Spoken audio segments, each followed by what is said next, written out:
The march past now completed. Our reviewing officer, chief and deputy will now take their seats. Parade commander again will advance the parade and dress them and prepare for this evening's opening prayer.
Ladies and gentlemen, please stand as we prepare for this evening's opening prayer.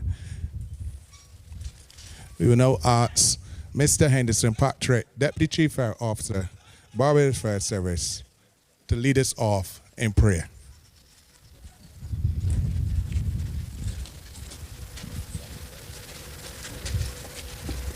Let us pray. O gracious God and our Father, we give you thanks this evening for this momentous occasion, a time in which we will have the opportunity to see what these recruits have gone through for the past 6 months. We thank you for sustaining them, for keeping them, our God, our Father, in good health, and for giving them the energy that was required to be able to complete the course and to be able this evening to showcase the various skill sets that they would have learned over the period of time. We thank you for those who have come to be a part of this occasion, for the Honorable Minister and the Permanent Secretary, for the parents, for those other heads of departments who would grace us with their presence. We give you thanks for them. And we desire this evening that you will continue to have the honor and the glory to yourself, and cause that everything that is done this evening will be done in a decent manner, and in a manner, our God, our Father, that will give you honor and glory. We just simply continue to depend upon thee, because without thee, we can do nothing. But we are assured of the fact that with thee, we can do all things.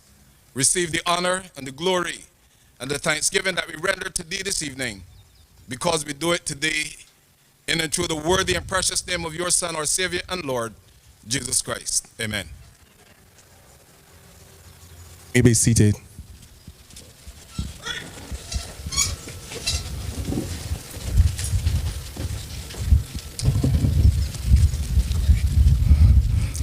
Errol Vincent Maynard is a 36-year veteran of the Barbados Fire Service. He joined the department on February 15, 1985. He was promoted to the rank of leading fire officer in 1996, to sub-officer in 2005, deputy chief fire officer in 2012, and chief fire officer on September 1st, 2016. After acting in the post from September 2014 to August 2016. During his exciting and successful career, he was instrumental in the establishment of a number of important units within the fire service. In 1999, the Research and Planning Unit. In 2000, the Information Technology Unit. And in 2006, the Training and Development Unit. Now, the Barbados Fire Academy. all of which he bore responsibility for until his promotion to Deputy Chief Fire Officer in January of 2012. He holds a postgraduate diploma in public sector management from the Cave Hill School of Business, University of the West Indies Cave Hill campus, a Master of Science in Fire Protection and Emergency Management from the John Gay College of Criminal Justice in New York, a Bachelor of Science in Management from the University of the West Indies Cave Hill campus, an associate degree in public sector management and administration from the Barbados Community College, and a diploma in management studies from the Barbados Institute of Management and Productivity.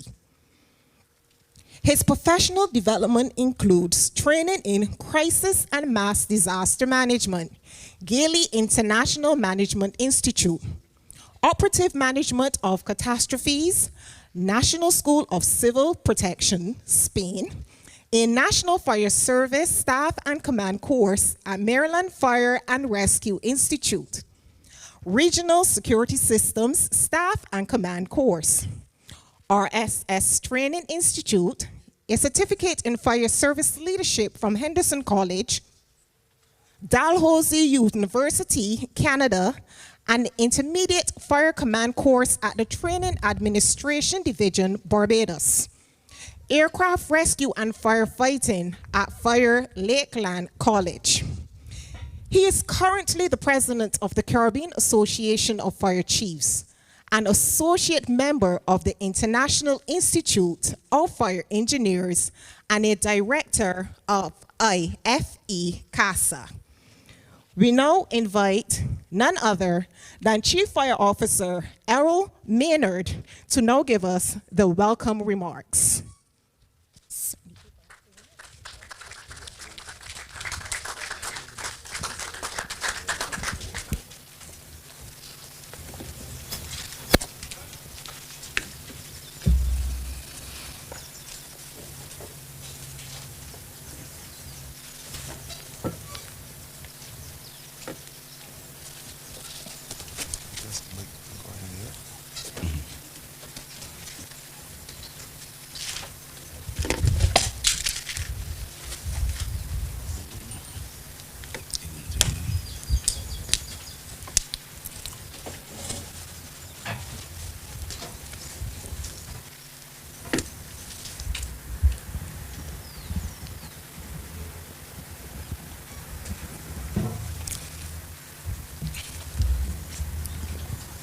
Honorable Wilford Abrams, Minister of Home Affairs and Information, Ms. Deborah Payne, Permanent Secretary, Minister of Home Affairs and Information, Mr. Winston Chase, Chairman of the Barbados Fire Academy Board,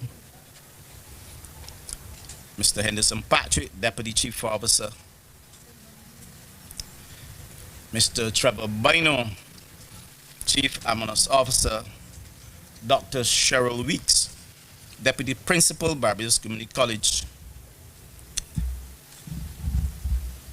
Mr. Corey Bridgman, Chairman of Barbados Fire Service Association, specially invited guests, media, recruits. Good evening. Good evening. It gives me great pleasure to welcome all of you here this afternoon to this really, really joyous occasion. Joyous for the recruits because one phase is over and they will get to go home. Joyous for the instructors because it's a welcome break. And joyous for the fire service family because there's more now to share the work. Vince Lombardi once noted, the price of success is hard work, dedication to the job at hand, and the determination that whether you win or lose, we have applied the best of ourselves to the task at hand. The last 6 months were hard and difficult for all of us, and I felt your pain. I'm sure that you and your loved ones were probably lamenting over why you had to stay at the academy for 6 grueling and frustrating months. But while most, if not all of you, would say never again, I'm sure that it has been a life-changing and educational experience for you. You can now testify that the price of success is hard work and dedication. You can testify that without teamwork and commitment, success will constantly elude you. Those of you who took part in those memorable hikes can affirm that whether you win or lose, you need to apply your best self to the task, and your neighbor and teammate is your best hope of success. As you prepare to leave the academy, recruits, you will be encountering varying experiences, some good, some not so good, and some better than others.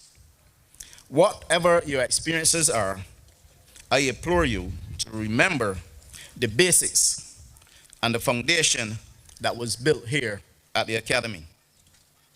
After today, you might only see your colleagues and your friends at the change of shift. You will form new teams, meet new people, and develop new trust relationships. Just as you learn to trust your course mates, you now must learn to trust your new workmates. Trust is very important to success in this profession. Success is about hard work, being focused on the objective ahead of you, and not allowing anyone to alter your path. Success is about identifying positive role models and mentors who have your best interests at heart.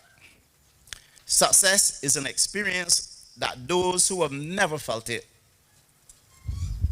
cannot tell you about it. The decision is yours. Where you go from here when you leave the academy is up to you. Your new commanding officer and your NCOs will and can only assist and create an enabling environment, but the decision is all yours. That is whether you are the head of the tail or the tail, whichever, you must work for it. The motto of the academy is excellence through training. And I'm sure that as you live that motto over the last 6 months, you will agree that it was and is preparation for the fulfillment of the Barbados Fire Service motto, which is excellence through service. This motto translates into professionalism in everything that you do from this day forward. It's like a marriage, including being on time for work and meeting deadlines. Never find excuses for your failures, and never allow mediocrity to take up residence. If a fire and rescue service professional is mediocre, they will be lost. Whether that loss is life or property, they will be lost. So mediocrity is not an option. Excellent through service is a motto that I don't take lightly. It means everything to me. And I hope it means everything to you from this day forward. Firstly, it speaks to excellence. You must demonstrate excellence in all that you do, both in your personal and professional lives. Too often, Many of us settle for less than the best, mediocrity. But winners and professionals pursue excellence. Secondly, it speaks about service. That is what you committed to for the rest of your professional life. You have now indicated to Barbados, the public of Barbados, and to the world that you will provide the best possible service whenever you're called upon. And if you are not about providing premier service, you have joined the wrong profession and the wrong organization. The one that you're looking for is somewhere down the road. The Barbados Fire Service is about excellence and about service. We do not endorse mediocrity. And even when there is a glimpse of it raising its ugly head, haste is made to eradicate it. The public expects no less than the best from us. Your family expects you to be on point, and your customers requires it of you. Therefore, as you evolve from this the excitement and the protection of the Barbados Fire Academy and join the ranks of the Barbados Fire Service and the rescue and EMS services, you are bound by the need to produce quality work every time the alarm goes off. I encourage you to strive for the best, reach for the stars, and never settle for mediocrity, even if you see it being handed or offered to you. I also commend the dedicated and applaud the dedicated and committed staff and adjunct instructors of the Barbados Fire Academy for preparing you, the recruits, you young men and women, for service to mankind. While they were ensuring that the recruits were being transformed, they were also working on the development of others. The following are some important programs that were completed while you were here. They completed safety of life at sea, and that was for the general, for officers, to make sure that if they have any incident involving a motor vessel, it would be safe to do so. And that was in conjunction with the Barbados Coast Guard, and we thank them very much for the relationship that we have. We also conducted a National Emergency Operations Center training with the Department of Emergency Management and Urban Search and Rescue, Hazardous Material Management and Rescue Training in collaboration with the Barbados Defense Force and the Caribbean Disaster Emergency Management Agency, or SEDEMA. It should also be noted that this batch of recruits were all trained and certified EMTs through the Barbados Community College.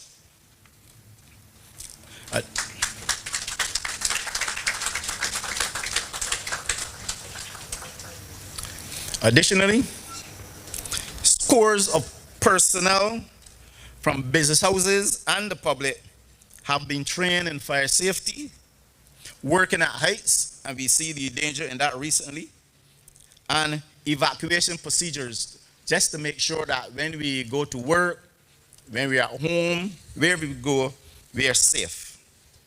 The Barbados Fire Academy, and they need really to be acknowledged, has done excellent work with a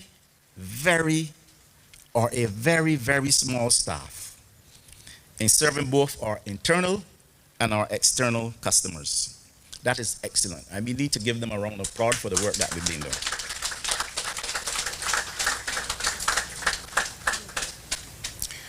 Mr. Minister,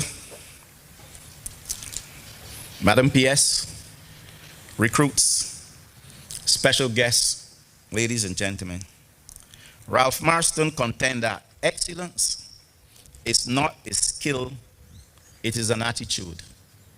And I want each and every one of you standing on the parade square today, remember that excellence is not a skill, it is an attitude.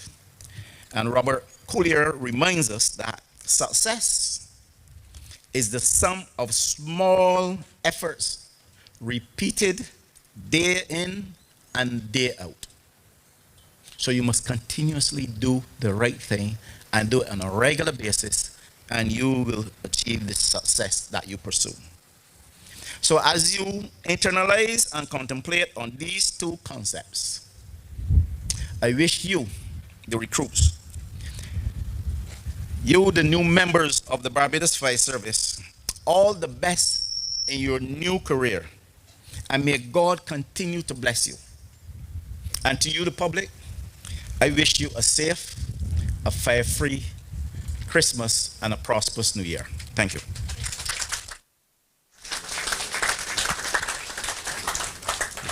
Thank you, Chief Fire Officer, for your encouraging words to recruit course number 40. I'm sure that they understand that their future is in their hands, and also for encouraging the small staff of instructors here at the Barbados Fire Academy and congratulating them for the mammoth task they do. Before we move on to the training officers report by Mr. Trammell Perch, Divisional Officer in charge of the Northern Division, I would like the drivers of M912 and M9704 to please remove your vehicles as they are blocking the fire appliances. We now invite Mr. Trammell Perch, Divisional Officer in charge of the Northern Division, to deliver the training officers report.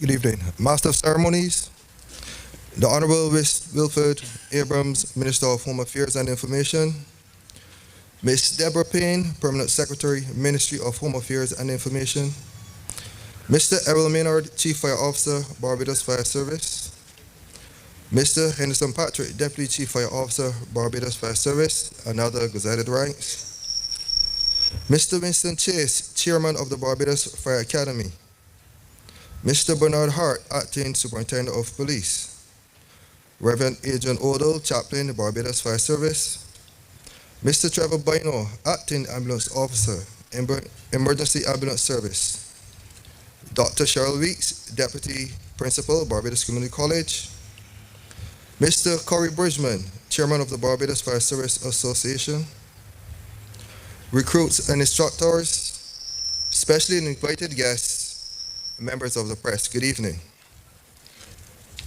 It is with great pleasure that I get to produce the training report for this recruiting batch. The Barbados Fire Service recruiting course number 40 commenced on June 15, 2022 at the Barbados Fire Academy with 20 recruits, which comprised of 15 males and 5 females and lasted for 6 months. At the time of commencement, the COVID-19 virus was still prevalent in Barbados, and measures had to be put in place to ensure that the recruits obtained the level of required training to maintain high standards that we at the Barbados Fire Service have. To accomplish this task, the recruits were confined to the Fire Academy for the recruiting period, only leaving the compound in instances that were necessary to fulfill particular aspects of the training program and for general program continuity. To this end, meals were catered for the recruits throughout the entire program, and their physical training and well-being were maintained and monitored by very capable fitness and wellness instructors. The training program consisted of firefighting components such as emergency medical correction and an emergency medical technician component. The recruits underwent an introductory aspect of firefighter training for 12 days before the start of the EMT component.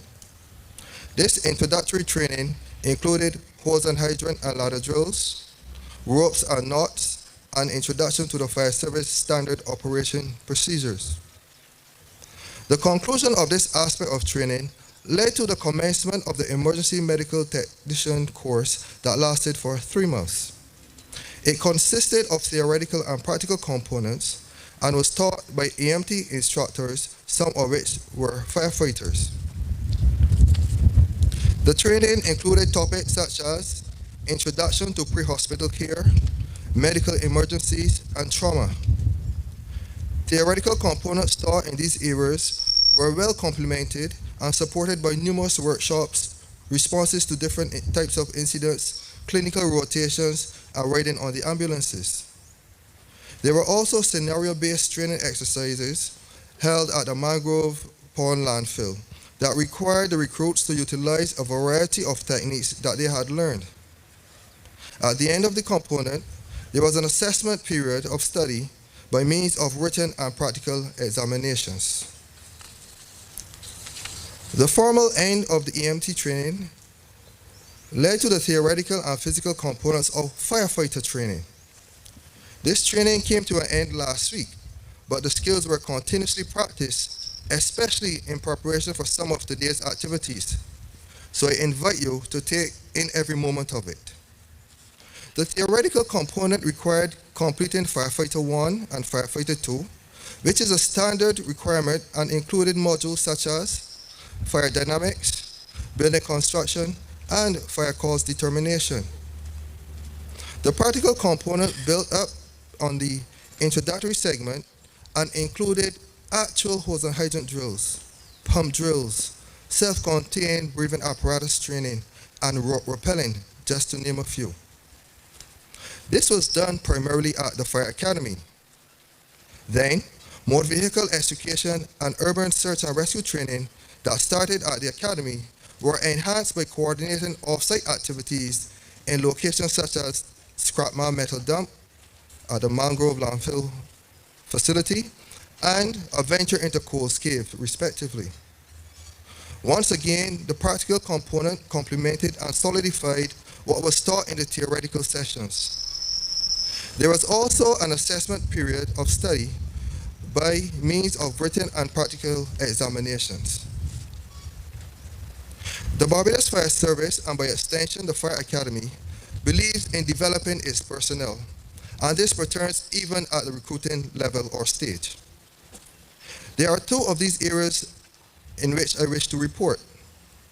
The first one is that currently, approximately 75% of the recruits have shown interest in driving the fire appliances, and those eligible recruits have actually already begun their driving training. Actually, you will see one of them in action today. Secondly, the recruits were given a public speaking presentation assignment for which they had to conduct research and make a 5-minute presentation to a select panel. This will go a long way in developing building courage and self-esteem. At this time, I wish to acknowledge the invaluable contribution of all the instructors and all the stakeholders in the recruiting batch course number 20 for their commitment to the recruits, and I am pleased to report, Mr. Minister, Madam PS, to report that all aspects of the program were successfully completed by all the recruits. And this puts us in a very advantageous position to provide excellent true service to those who work, live, visit, or invest in Barbados. Thank you.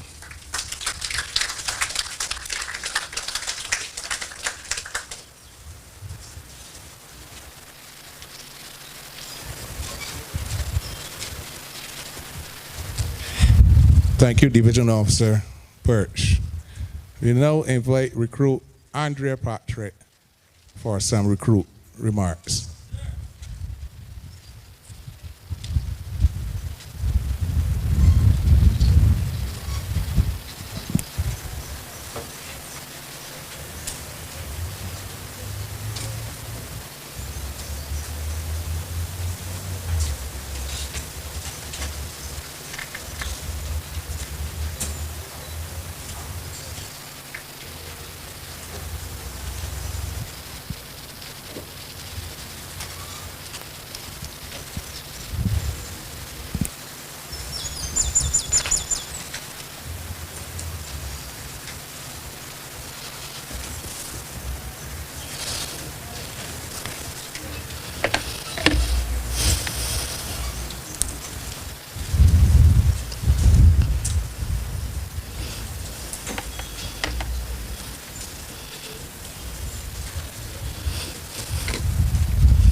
Honorable Minister Wilfred Abram, Minister of Home Affairs and Information. Ms. Deborah Payne, Permanent Secretary, Ministry of Home Affairs and Information. Mr. Errol Maynard, Chief Fire Officer, Barbados Fire Service. Mr. Winston Chase, Chairman of the Barbados Fire Academy. Mr. Carlos Lovell, Acting Chief of Staff, Barbados Defense Force. Mr. Henderson Patrick, Deputy Chief Fire Officer, Barbados Fire Service. Dr. David Bayer, Medical Director, Emergency Ambulance Service. Mr. Bernard Hart, Acting Superintendent of Police. Reverend Adrian Odell, Chaplain, Barbados Fire Service. Mr. Trevor Bino, Acting Ambulance Officer, Emergency Ambulance Service. Dr. Cheryl Weeks, Deputy Principal, Barbados Community College. Mr. Corey Bridgman, Chairman, Barbados Fire Service Association. Specially invited guests, members of the press, we made it.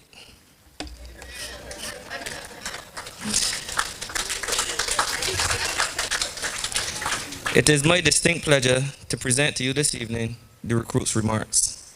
According to Senator Orrin Hatch of Utah, graduation is not the end, it's the beginning.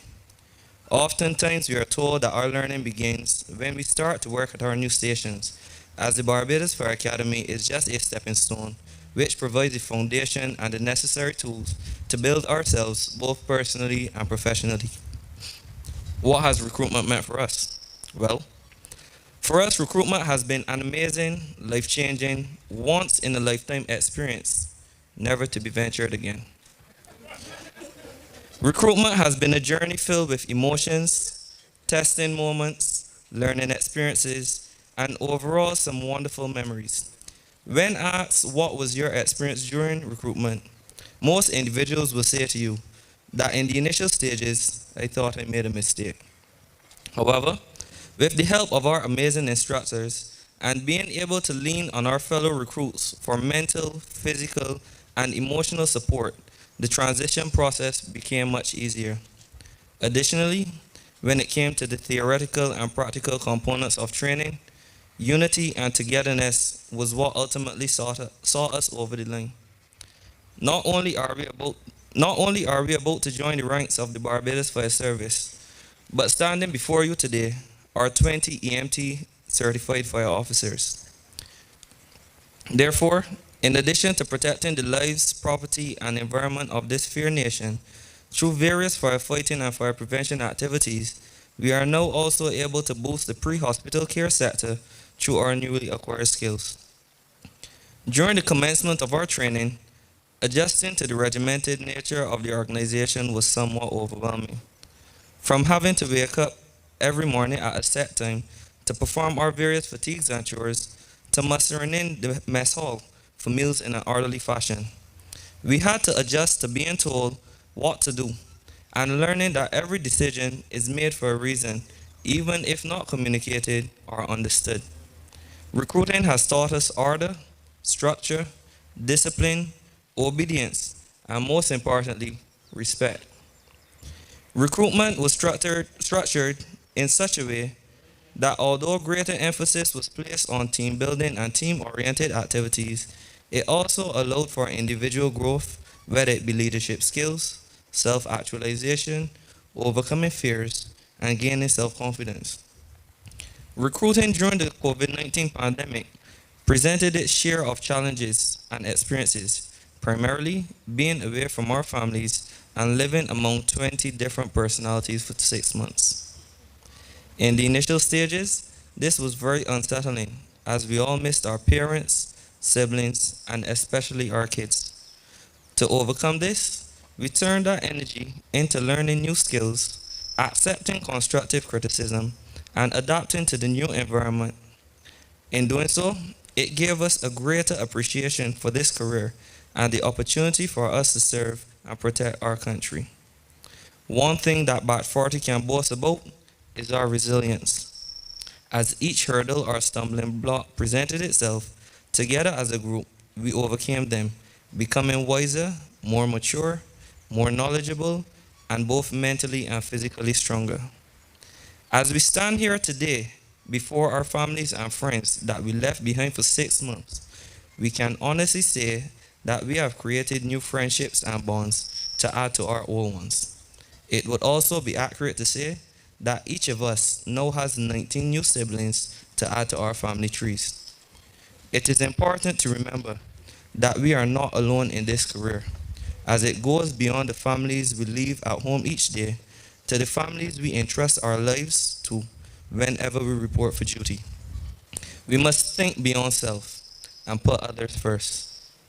After the oath that we made to serve the public, leaving the square will no doubt come with fears and challenges, as we will experience things that we never did during recruiting. And though some days may go smoothly, while other days flames may rage, when I am called to duty, God, give me the strength to save some life, whatever be its age. Help me to embrace a little child before it's too late, or some older person from the horror of that fate. Enable me to be alert and hear the wicked shout, and quickly and efficiently to put the fire out. I want to fill my calling and give the best in me, to guard my neighbor and his property. And if, according to your will, I have to lose my life, please bless with your protecting hand my children and my wife. Batch 40, as we depart to our various stations, let us not forget this prayer. Let us not be fearful of what is to come. Be strong and courageous. Do not be frightened and do not be dismayed. For the Lord your God is with you wherever you go. Thank you.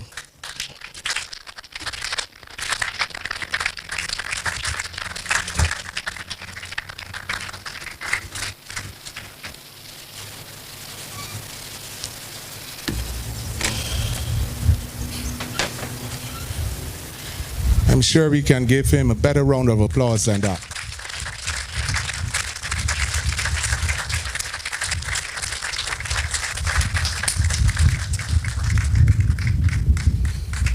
Please allow me to state that not only that recruit batch number 40 is the first batch that all of the members will be passing out as EMTs, but it's also the first batch who has the privilege to don the new fire service tunic that they are wearing.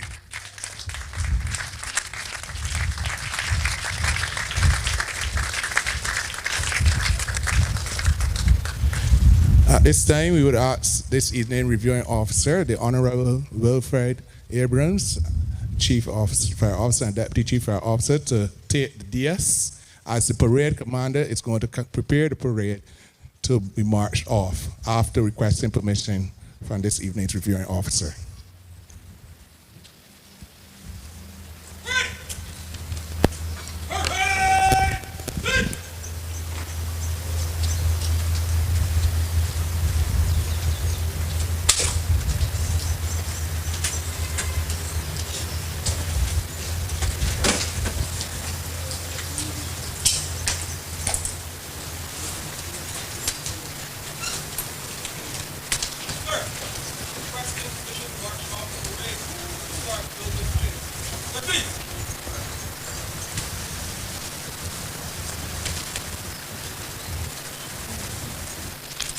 Permission has been granted, and the parade commander will now return to the detachment, place them at the close order, address them, and march off the parade for this evening's drill display.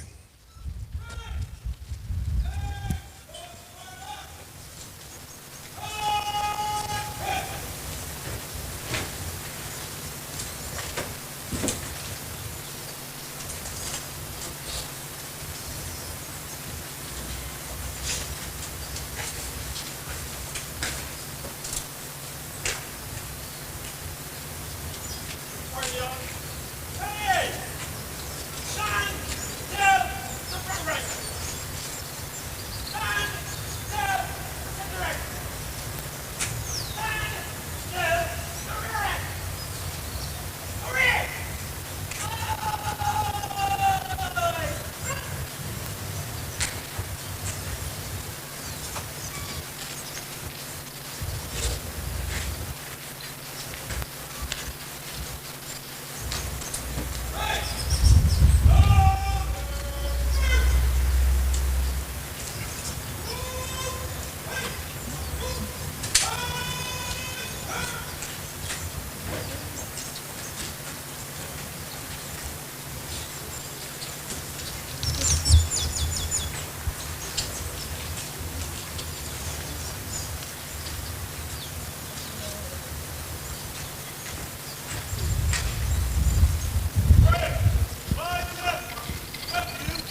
Ladies and gentlemen, if you appreciate what you have seen this far, please give them a round of applause as they pass.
In the early days, fires in Barbados were combated by the use of horse-drawn water carts, and in rural communities, they were fought by the bucket brigades. By 1840, the Bridgetown Fire Company was established with 1 corporal and 15 men under the command of the Inspector General. A year later, the House of Assembly passed laws which enabled police officers at Holetown, Spikestown, and Bridgetown to become members of the Bridgetown Fire Company. In 1947, the estimated expenditure of the brigade for the financial year 1947-1948 was $6,704. Club Willow, a property located on Probin Street, was purchased in 1950 and became the new fire station. The Barbados Fire Brigade, which consisted of 1 station, was established through an Act of Parliament in April 1955. Its name was subsequently changed in 1960 to the Barbados Fire Service. It had a complement of 26 fire officers, all ranks included. Colonel R.J. Michelin, Order of the British Empire, initially had responsibility for the administration of the fire brigade as superintendent, but this came to an end on April 15, 1955. On April 15th, Major Albert George Branford was appointed superintendent, thus placing the fire service under his exclusive authority as chief fire officer. The change in administration coincided with the occupancy of the new headquarters station on Probin Street. It also saw the handing over of correspondence, files, office equipment, storage equipment, and general financial and administrative matters from the police department. The fire brigade was served by a fleet of appliances, namely 1 Dennis pump at skate, 2 600-gallon Dennis water tenders, 1 Merriweather pump, 1 350-gallon Austin water tender, and 2 trailer pumps. In 1957, the fire brigade took over the administration of the airport fire station, which was previously managed by the Civil Aviation Authority and catered specifically to the firefighting and rescue services at the former Sewell Airport. The years 1958 to 1961 saw the opening of 3 substations, Worthing, St. James, and St. John. The new fire station at Worthing was completed and occupied on September 3, 1959, while the St. James station was opened on March 25, 1960. By 1961, the numbers of the fire service had slowly progressed to 87. The year 1979 was a very special one for the fire service. The department welcomed its first female members. 6 women joined the ranks. To date, 10 fire chiefs have presided over the administration of the fire department. 1955 to 1969, Major Albert Branford. 1969 to 1979, Mr. St. Clair Clark. 1979 to 1987, Mr. George Giddens. 1987 to 1990, Mr. William Jones. 1990 to 1992, Mr. Carl Christie. 1992 to August 2002, Mr. Valmore Cadogan. August 2002 to October 2002, Mr. Clifford Clark. October 2002 to October 2007, Mr. Chesterfield Mears. May 2010 to December 2013, Mr. Wilfred Marshall. And September 2013 to present, Mr. Errol V. Maynard. That's a brief history of the Barbados Fire Service.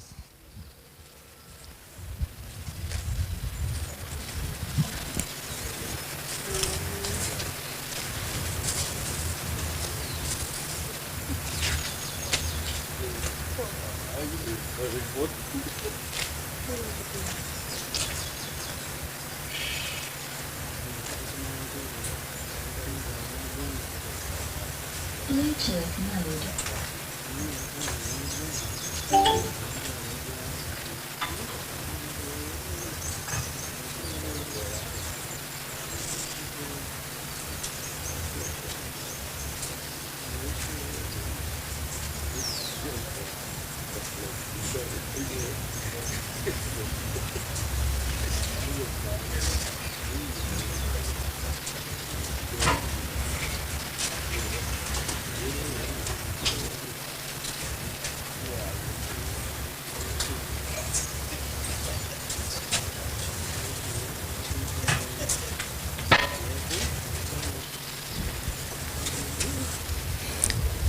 The Barbados Fire Service, like all fire departments around the world, is very dynamic, dangerous, and ever rapidly changing to meet the high demands of a constantly changing, developing world.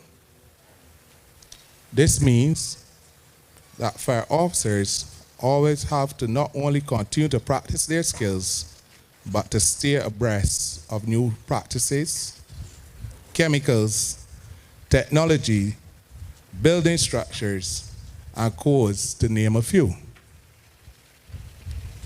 It also means that whenever the fire service is on its quest to increase its complement to decrease staff shortages, that the recruits are taught with those changes in mind to the latest standards and safety practices.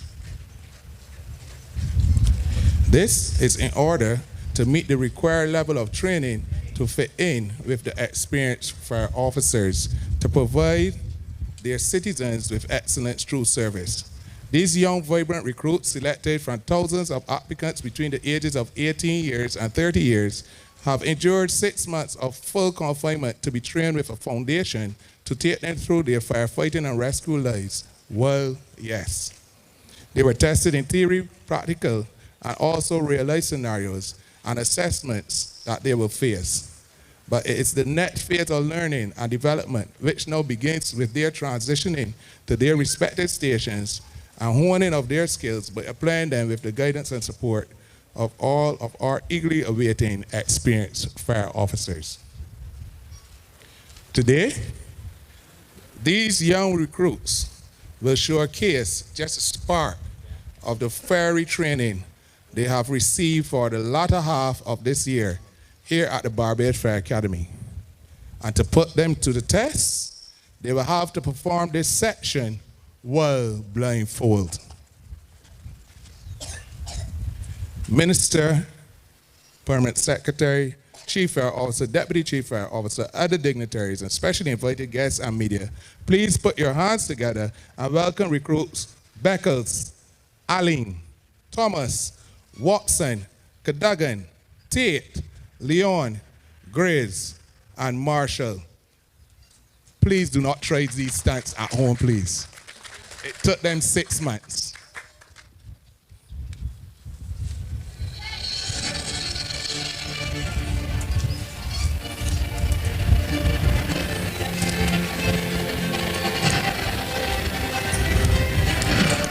The first knot this evening is the figure of 8.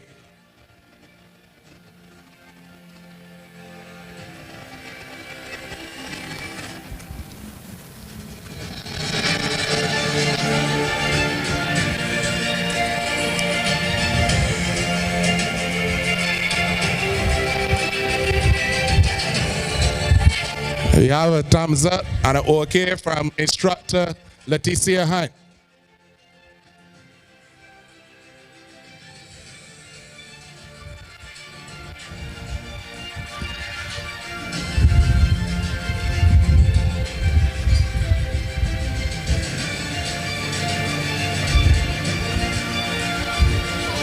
Okay, we're ready to go again. We have the figure 8 on the bike.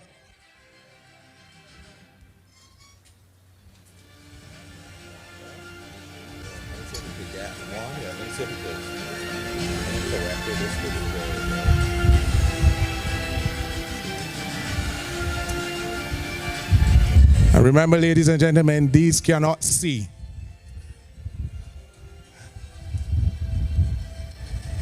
And this enables firefighters, if they are in a smoke-filled environment, to still perform tasks as required.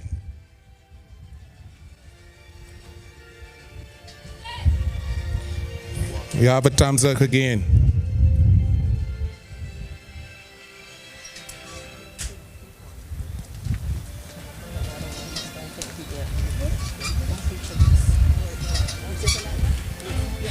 The next knot is a sheep shank.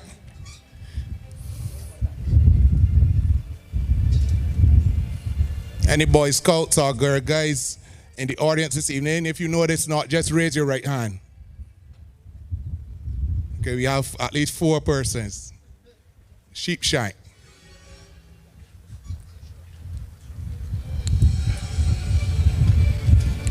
And this is used to shorten a rope without damaging it.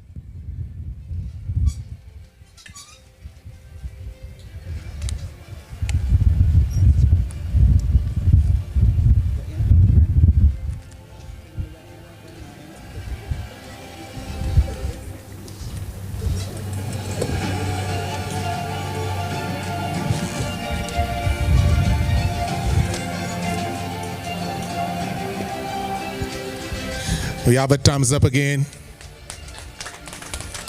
Ladies and gentlemen, that's 343, 343. The next knot, it's called a cheer knot, is a rescue knot.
We have a thumbs up again.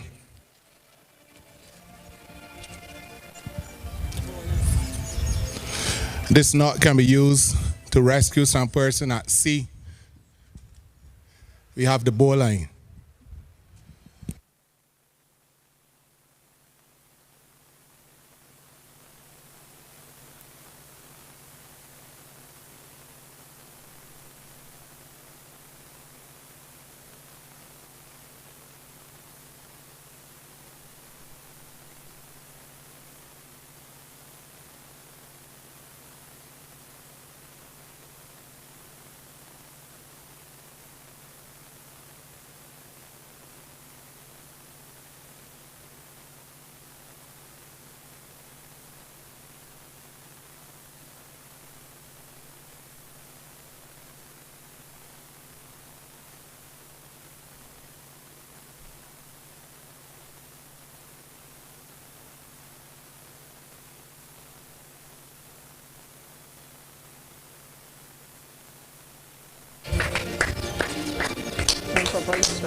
And yes, we have 5 for 5. 5 for 5.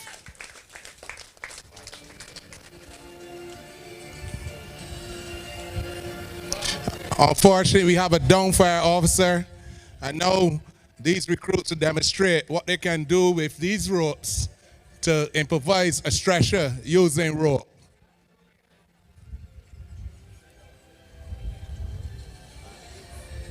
And there we have some EMT skills, ensuring that the victim C-spine is immobilized while the other officers quickly join their ropes together to create an improvised stretcher.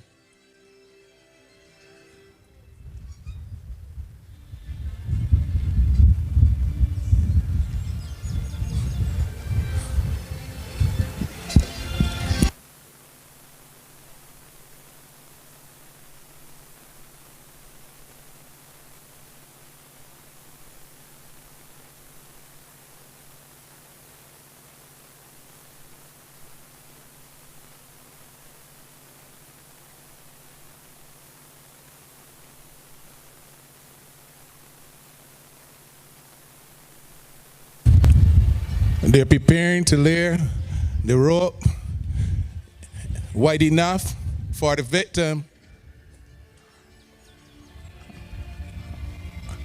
and long enough to cover from head to toe.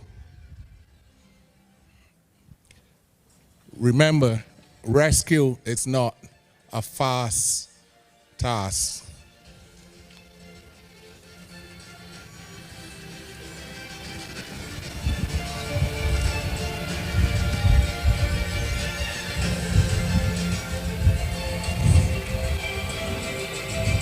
Safety is always priority, and notice we have the officers looking on to make sure that everything is correct. They're going to check and recheck. Now they're preparing to move the victim, the downfire officer, and they're going to lift to ensure they don't hurt their back, but while keeping the victim immobilized.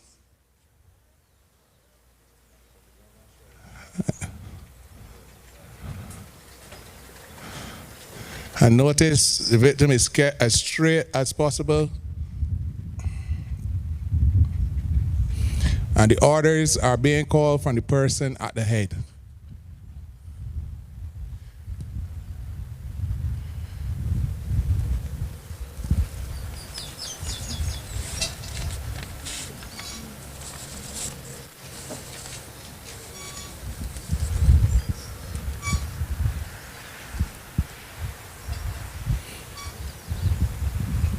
Notice the recruits will not be lifting with their backs, but they're lifting with their legs.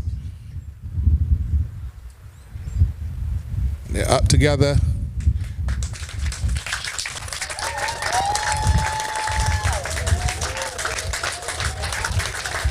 I know we can do better than that. I know we can do better than that.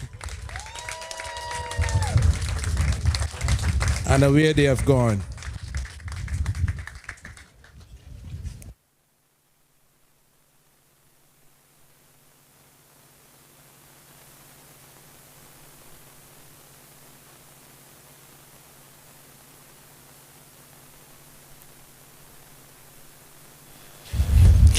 The victim was just taken to that right door represents the Queen Elizabeth Hospital accident emergency, and our EMTs handed over all the pertinent information to ensure that they could have their continuous medical care.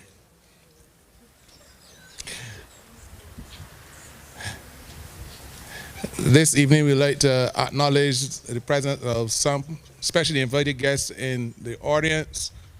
We have Station Sergeant Pedro Whitehall from the Barbados Police Service.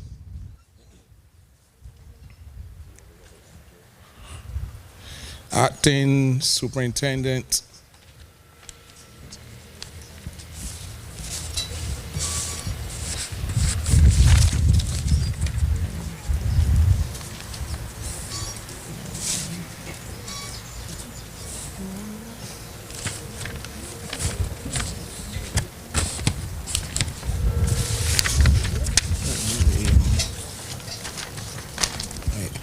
Acting Superintendent Mr. Bernard Hart of the Barbados Police Service.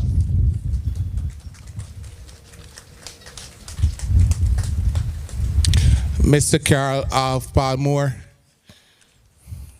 He was one of the instructors who took care of the physical fitness program. Dr. Cheryl Weeks, Deputy Principal, Barbados Community College.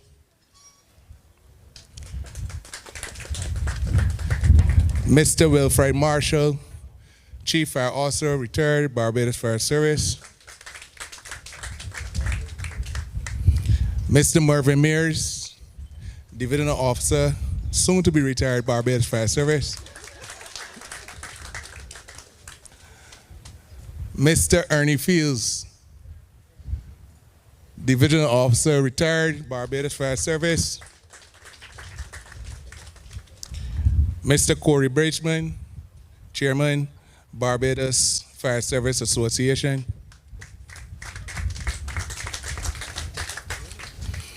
Mr. Alvin Sandyford, Fire Officer, currently assigned to the Ministry of Health and Wellness testing facility at the gymnasium.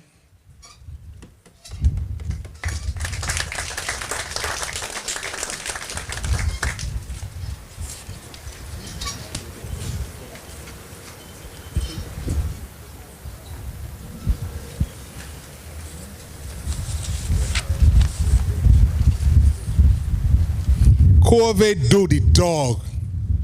COVID affect the entire world and cause a shift in the norms of life and the way we did things in homes, schools, businesses, churches, countries. And it was no different for us here in Barbados.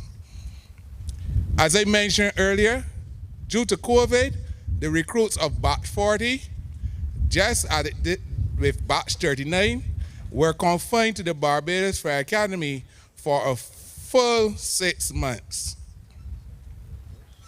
During the period of lockdowns, during the period of lockdown, the agents took the time to pick up new skills and hobbies. Hearing that her best friend, Miss Lick Krish, started baking breads and cakes and even making her own salt breads, lo and behold, Miss Burns, knowing that she can't cook, and that is an understatement, she was so terrible at it that she would put the water in the kettle to hear the whistle just to know when it boiled, then pour it in a pot to do ramen for Mr. Burns. But yet, monkey see, monkey do. Miss Burns and her husband live in a high-rise apartment complex directly below Mr. and Miss Unlucky in the parish of St. Philip.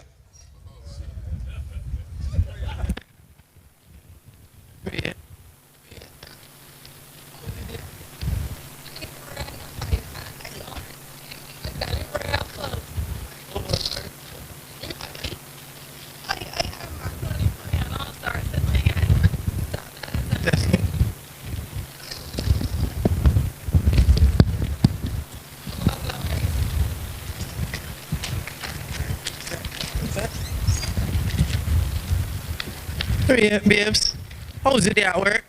My dad didn't buy it, no. I have real food at the office. I have macaroni pie, rice, coleslaw, and I can't see food and I left it. I have eat real food. Look how I stand up. And you want to bring one up for me? Will that help me, buddy? My few can handle yourself, though. Jeez, dog, I had to eat if you did. That's bad. But you know, I got a shop nearby. You could start talk yourself later. Man, the shot ain't had no food in us house. Well, Lord, you know what got me though? They tell me that I can't cook and I don't know how to dress. But my clothes all right. You know what I gonna do? I gonna go home and do a coleslaw cake. I gonna go and put the coleslaw inside of the boiling water, cook it, and then put it on the cake. Yeah.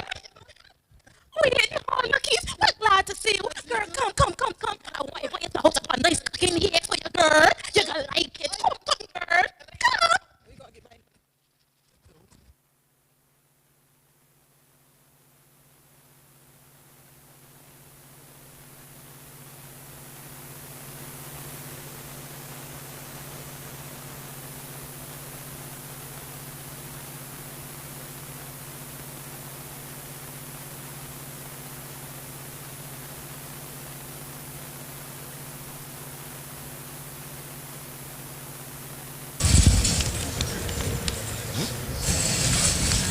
Mr. and Miss Burns. Miss Unlucky and the occupants quickly escaped, but Mr. Unlucky, due to explosive diarrhea from eating food from his body, Mr. Errol Wilfred Patrick did not get out on time, and this was communicated to the Barbados Fire Service, who had arrived on scene and commenced search and rescue and firefighting operations.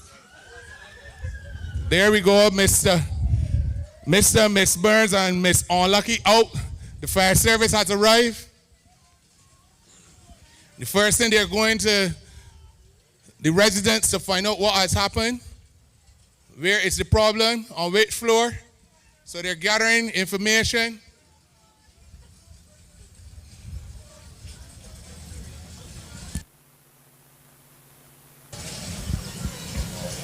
The firefighting team successfully extinguished the fire, containing and preventing it from completely damaging the stress structure. However, the Burns residents received damage to the kitchen and smoke and water damage in one bedroom, while the Unlucky was extensively damaged. Due to an explosion, the main entrance, the elevator, and the egress path to the exit had collapsed, trapping Mr. Unlucky and the teams inside. While the debris was cleared, the rescue team decided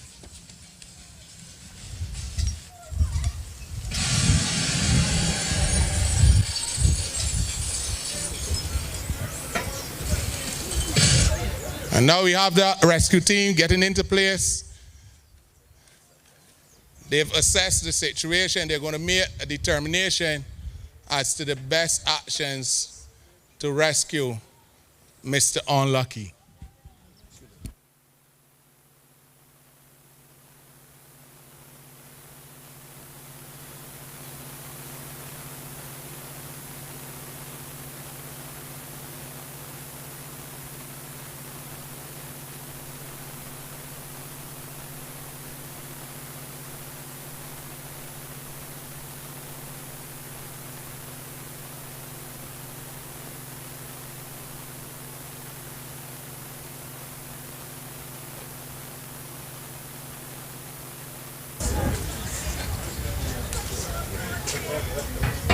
And imagine the residents quarreling about the food.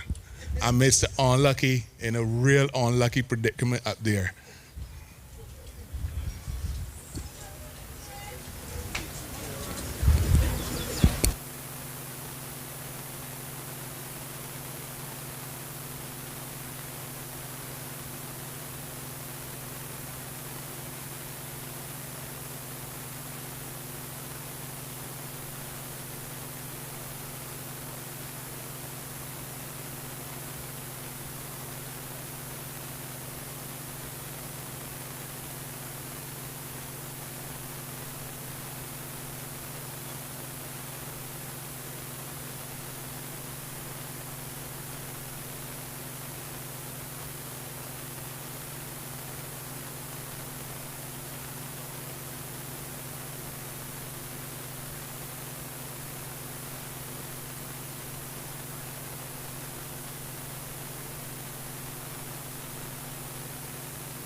First officer is descending.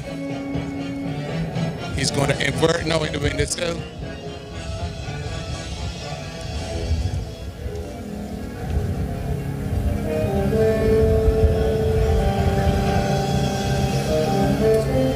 Once he gets on the ground, he's going to let the others know that he's on the ground. He's removing his lifeline. That is communicated also, and followed by a safety line on the back, the belay line.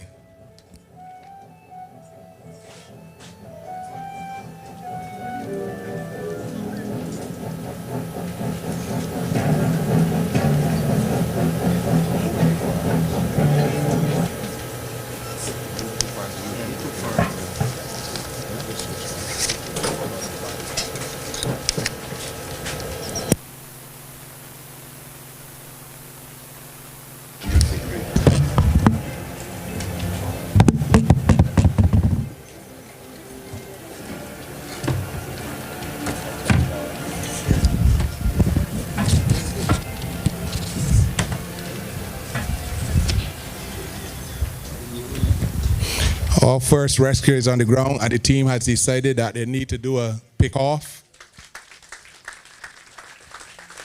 to get Mr. Unlucky down to the ground.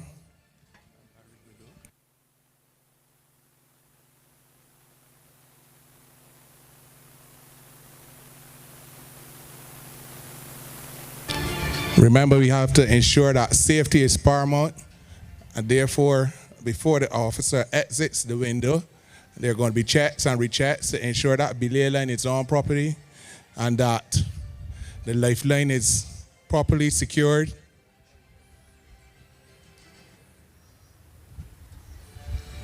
There's a saying in road rescue that we don't want to screw up, and that is when it comes to the carabiners, we need to ensure that that screw on the gate, that locking mechanism, is always screwing in the down position and not in the up position, so that as persons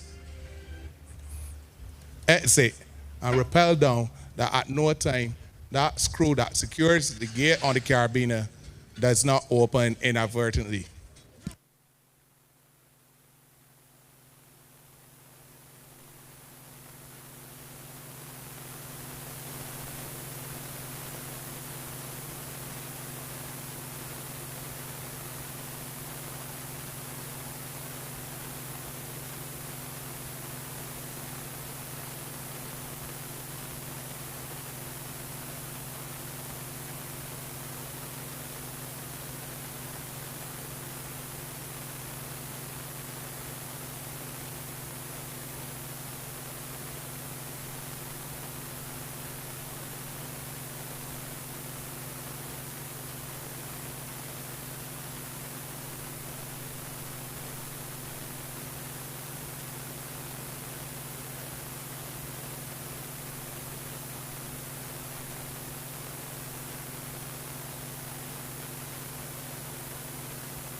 Rescue completed. Mr. Unlucky lives another day to eat Miss Unlucky food.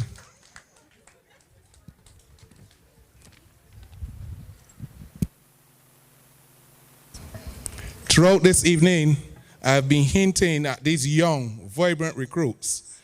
But in this firefighting reality, in a job where males and females above the age of 50 are also required to perform the same job and tasks as these younger recruits, having to jump up suddenly at any time of the day and in the wee hours of the night to run in less than 2 minutes to put their firefighting gear and jump on the fire truck to constantly respond to emergencies, some of which are extremely protracted with limited to no breaks or rest, while carrying heavy equipment.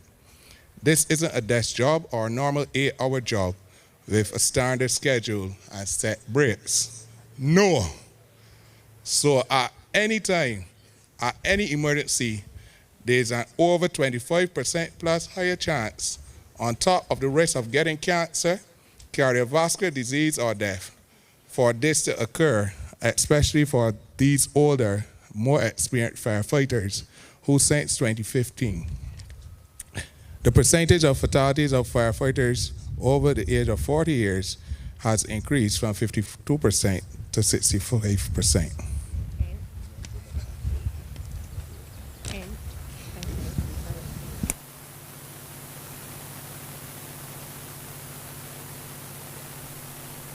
Remember well, ladies and gentlemen, if you were following Mr. Unlucky was rescued. But what about those officers that went to rescue Mr. Unlucky? Here they come.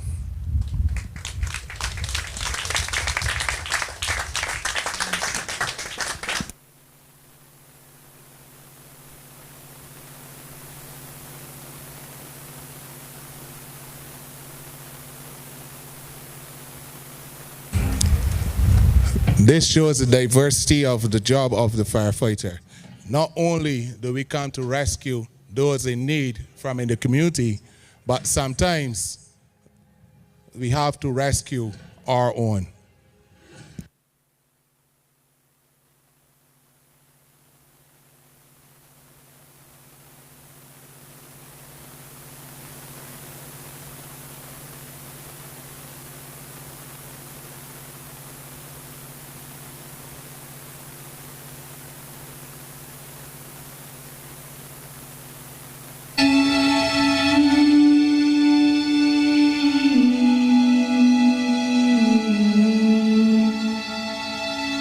Lift me up, hold me down, keep me close, safe and sound. Burning in a hopeless dream. Hold me when you go to sleep. Keep me in the warmth of your love when you depart. Keep me safe, safe and sound. Lift me up. As firefighter Aline mounts the ladder, the first thing she is going to do is sound the windowsill when she gets there to ensure that the windowsill is safe. She's going to sound out to her other firefighters that she's here and she's ready to take that down firefighter to safety. What you might not recognize at this time is that firefighter Aline is a female, and the firefighter that is being rescued is also a female recruit, Thomas.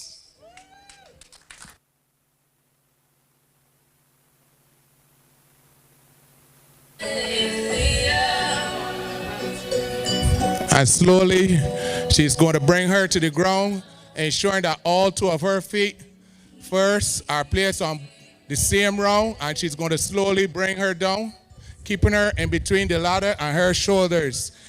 If at any time this officer becomes uncontrollable, she just has to step back up on the rounds and squeeze her into the ladder to control her.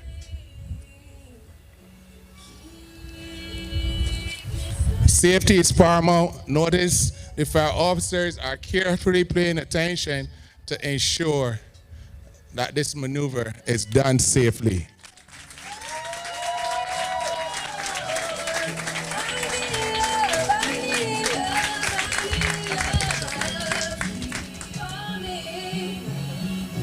Yeah, but tell me it's not coming. No, I know it's.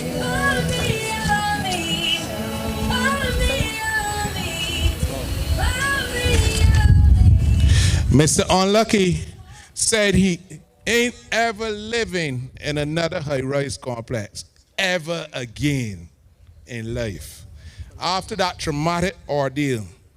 So he and his wife moved into a nice two-bedroom house in St. Michael. I'm feeling so much safer in that regard, even though the crime and shootings in the area were significantly higher. But cat luck ain't dog luck, because not even a month later, guess who moved in next door? Anybody could guess? No name, no blame, no lockup, no shame. The Unluckies and Burns meet and discover new neighbors. Everything looking sweet. Oh, Lord.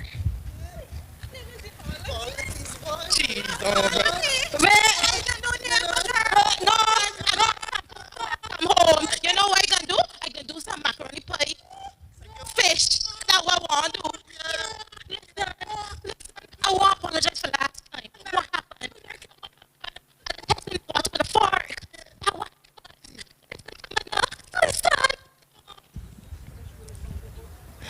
The Unluckies and Burns meet and discover new neighbors. Mr. Unlucky begs her not to cook, or he can call the police, fire department, his lawyer, and send her to prison so somebody, anybody, will cook for her. But hard ears, it won't hear, or where you can feel. And the devil does find out what.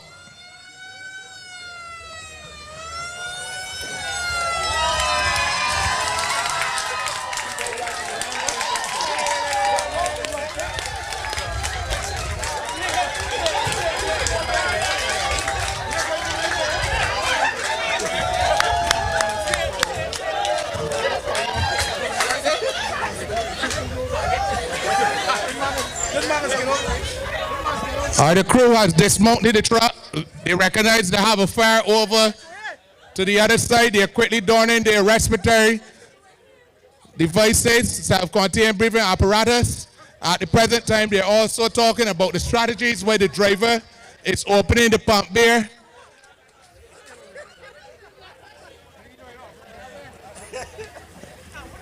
They've gotten the get on air information.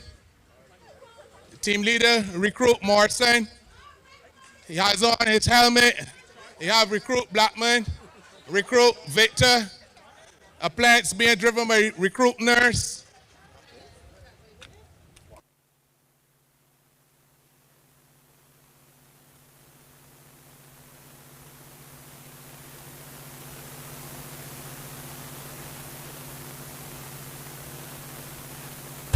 And we also have Recruit Hollingsworth, our driver, who got them here safe, very, very safe. He's getting them and he's just aiding them and getting those hose lines out.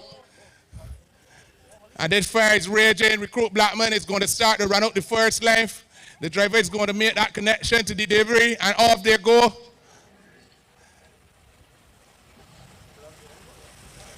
That's it. And they're going to make the connection and wait for a confirmation right. And that's Recruit Victor, he's off. Recruit Morrison is going to put in the branch. And the water efficiency, the water has been opened and it's flowing, it's coming. The word of command to advance on the fire. We have a wide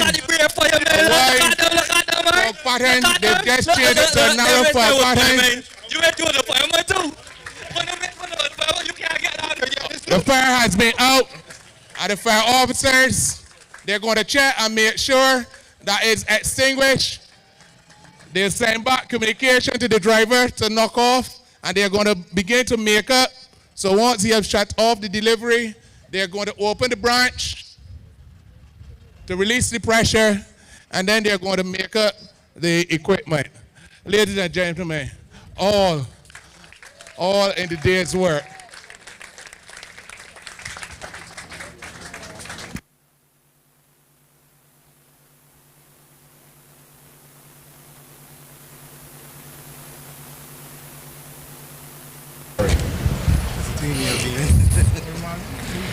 The officers are now going to run the hose, because if you leave water in the hose, it can have problems with chemical deterioration and damage the hose. So they're going to make sure all the water is out of the hose.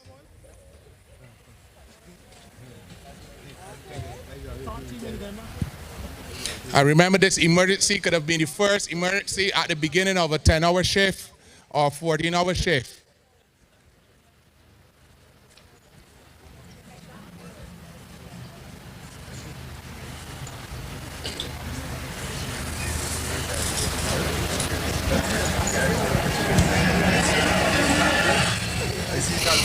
They're straightening the hose now, and they're going to prepare to make up the hose.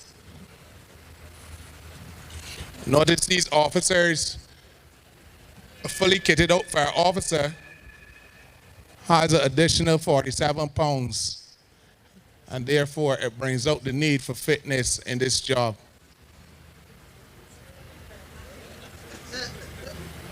Notice they're bending, they're lifting, they're running.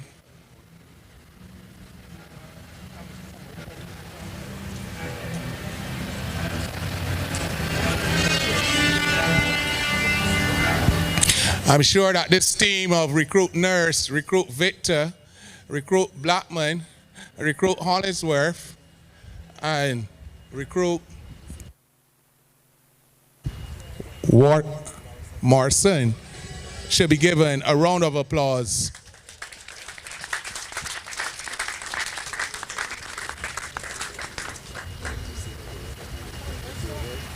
They were not only effective, but very efficient. And that is the mission of the Barbados Fire Service, to efficiently protect the lives of those who live, work, visit, and invest in Barbados. So they're storing away the equipment.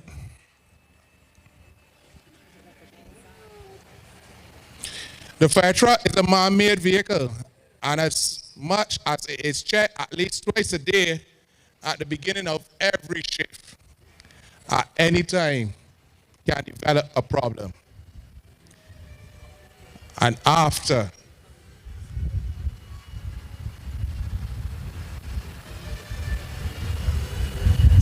the officers are about to leave the scene, take note. They've done a terrific job. They've saved this house. Remember Mr. Unlucky and Mr. and Miss Burns. They left St. Philip and came to St. Michael. Where will they pop up next?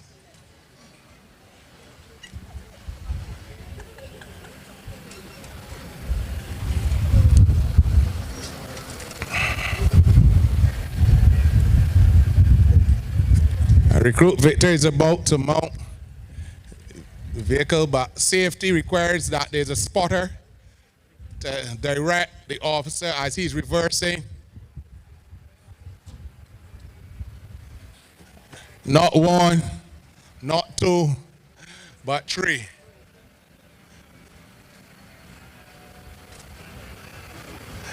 And unlike when we were coming to the fair, we take it a little easier going back to the firehouse.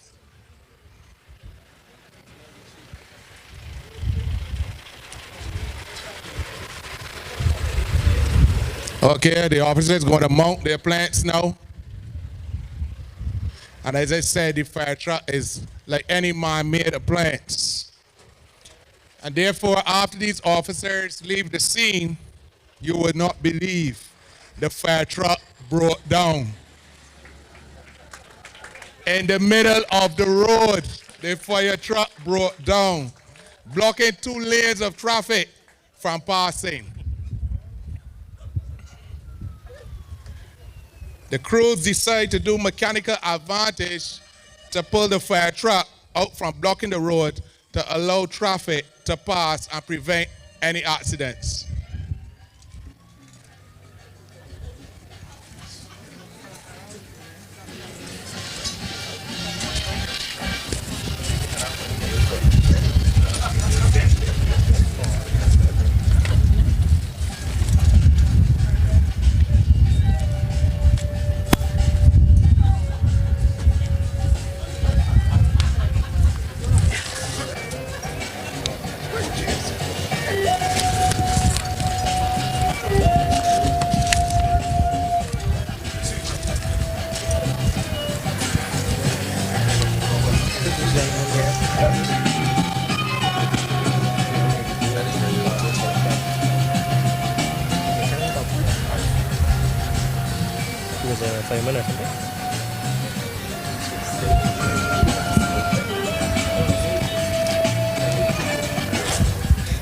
The officers are carefully making up this mechanical advantage using police ropes.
A strong bodybuilder and some friends who passed by from work on their way to the gym saw the opportunity to show off their strength and muscles to the fire officers, but also because they secretly always wanted and wished they could be fire officers and offered saying they can pull the truck. Minister, Chief Fire Officer, Deputy Chief Fire Officer, you are invited to pull this truck.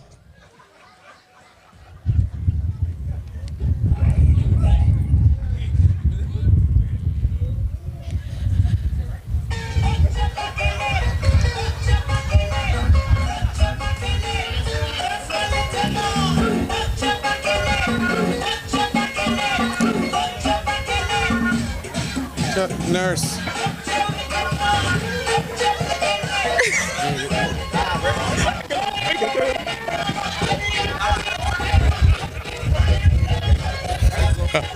Oh. It doesn't move. So the fire officers went back to work, but then figured maybe need someone stronger. Set up 7-1 mechanical advantage. Then Recruit Beckers sneaks off the square. And it's all girls now. It's all girls now. Girls power.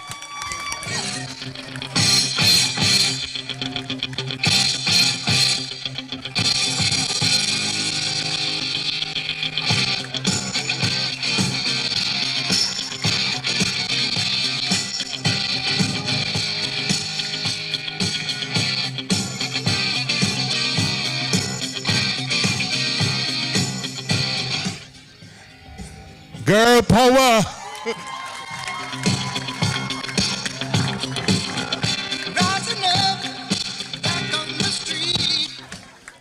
This truck is fully loaded with water, more than 2 tons. 3 females. Girl power.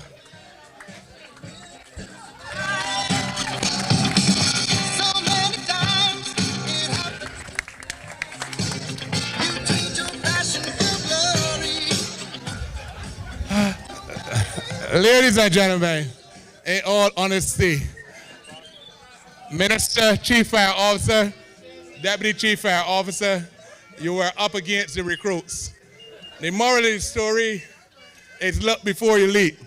If the driver and the cab foot on the brake, you never stood a chance. You never stood a chance.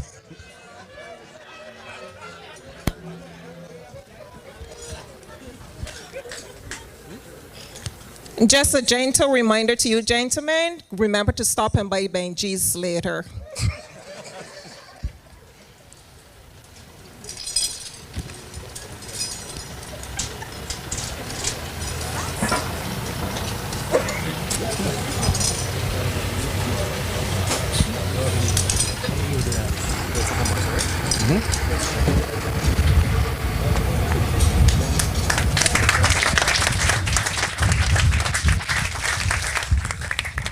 The officer is going to make up the equipment. They will now have the shortest officer of them all.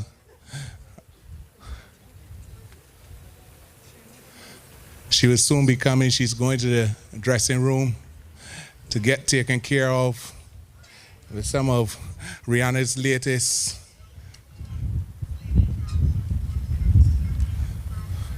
products to ensure she looks her best as she comes back to serenade us with a song.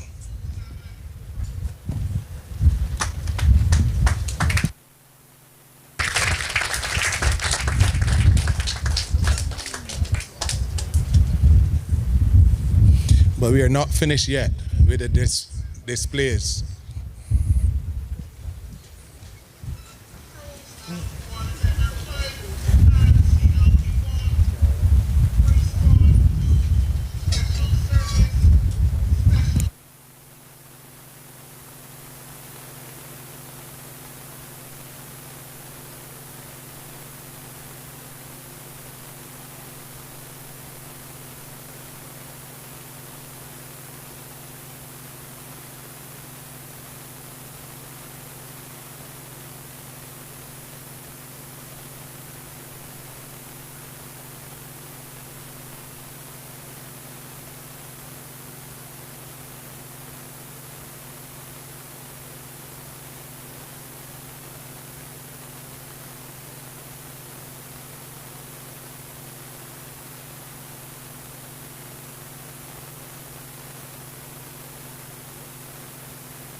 Ladies and gentlemen, you're having a real example of the seriousness of the Barbados Fire Service. Although we are having a light moment on this side, the officers on duty, they're responding to an actual emergency.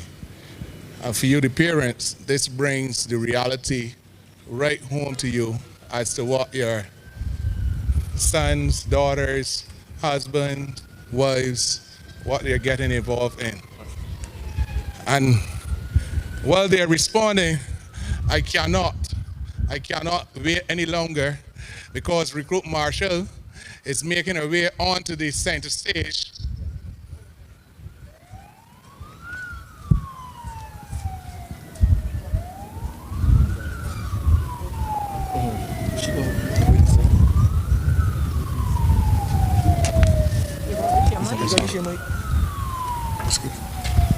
Yeah, all right. My brother's calling.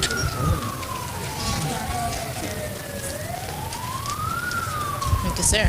Good evening, ladies and gentlemen. Good evening again. Now, I wanted to give the dignitaries a salute. I wanted to tell them a word. I wanted to tell my instructors and my family. But instead, I salute my fingers because I know I can always count on them. Now, today's a good day, correct? Today's a good day, correct? And we're on the intent, right? So we have good intent. All right. That was a warm up. But the song, yeah, I actually sang the song. You'll get more later. The song that I'm singing today is entitled Light of the World. Cue the music.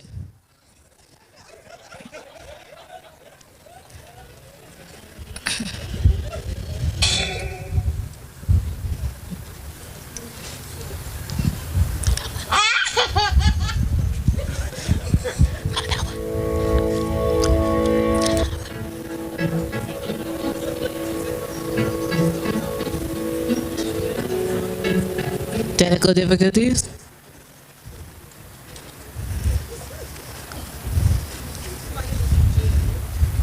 Come in. One moment. Yes, sir. I can do that one. I can do that one. All right. This song is now entitled Trust in You. Always have a backup plan. Cue the music.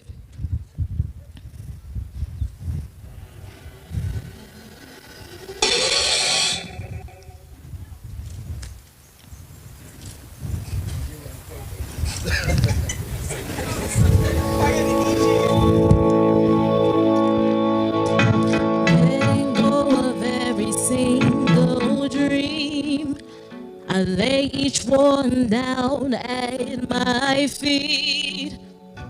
Every moment of my suffering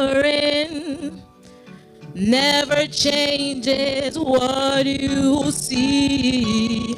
I've tried to win this war, I confess. My hands are weary, I need your race. Mighty warrior, king of the fight. No matter what I face, you're by my side. When you don't move the mountains, I needed you to move. When you don't part the waters, I wished I could walk through. When you don't give the answer as I cry out to you, I will trust, I will trust, I will trust in you.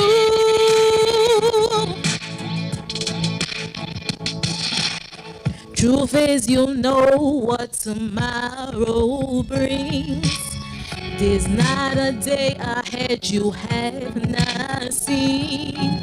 So in all times be my life and breath. I want what you want, Lord, and nothing less. When you don't move the mountains, I needed you to move. When you don't part the waters, I I wish I could walk through when you don't give the answers as I cry out to you. I will trust, I will trust, I will trust in you. I will trust in you.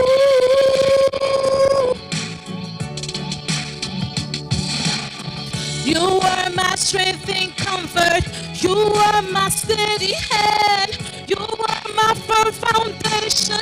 The rock on which I stand. Your ways are always higher. Your plans are always good. There's not a place that I'd go you have not already stood. When you don't move the mountains, I needed you to move. When you don't part the waters, I wish I could walk through. When you don't give the answers as I cry out to you, I will trust, I will trust, I will trust in you. I will trust in you. I will trust in you. I will trust in you. Oh, I will trust in you. Thank you.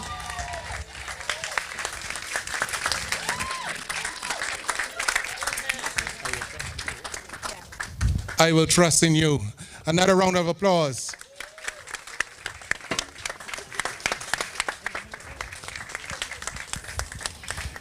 She's going to be moving at double time because next up is a drill display which was created by recruit Coyote Nurse and Rashad Jules and assisted by instructor Kevin Sobers.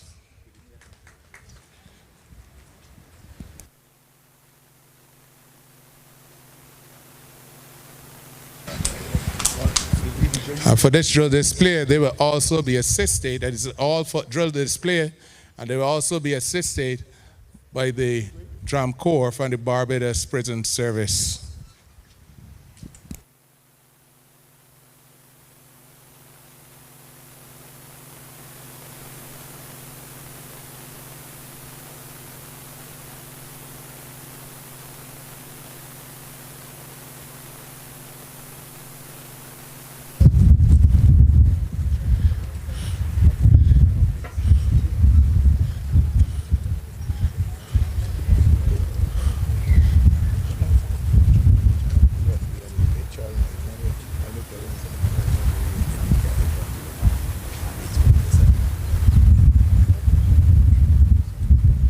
After this drill display, the parade will be formed up and march back on.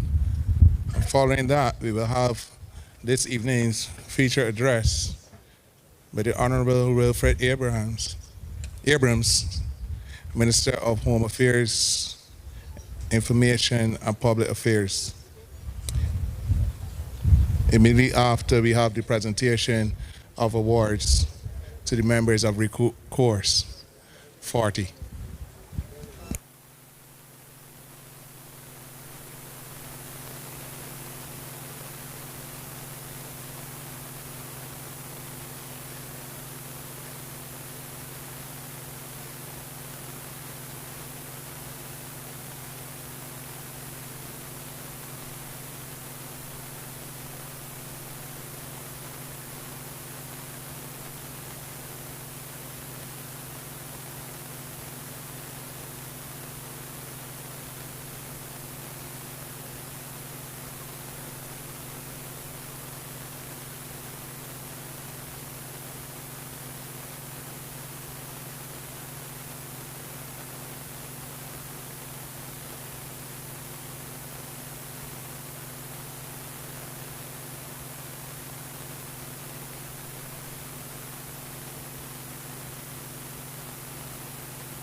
Please remember everything you're going to see. It was by the recruits, of the recruits, for you this evening.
A round of applause.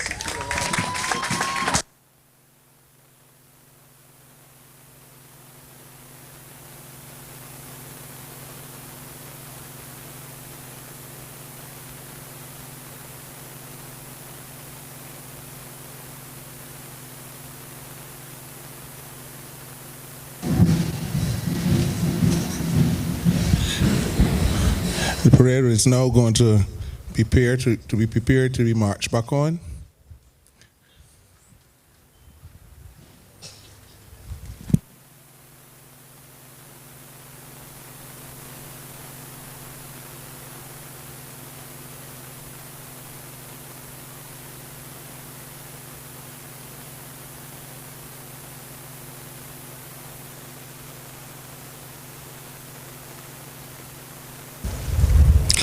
This evening's detachment commander, instructor Andre Jackman, is a 16-year veteran in the Barbados Fire Service, and he's one of the instructors assigned to the Barbados Academy since the 1st of July 2021.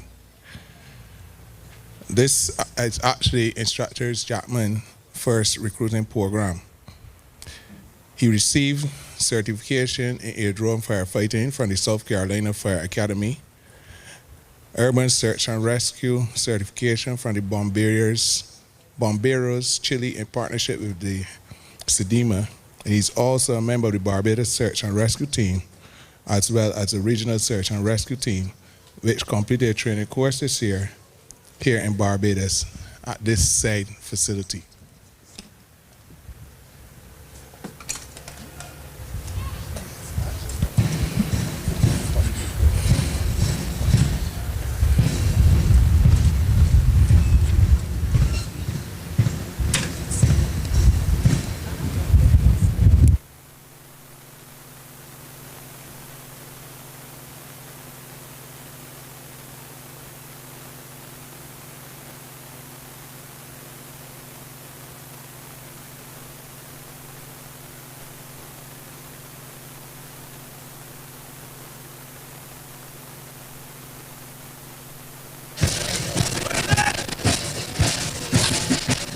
Instructor Jackman is the officer that is calling the orders at present.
Parade commander will now advance the parade, place them at the open order, and dress them.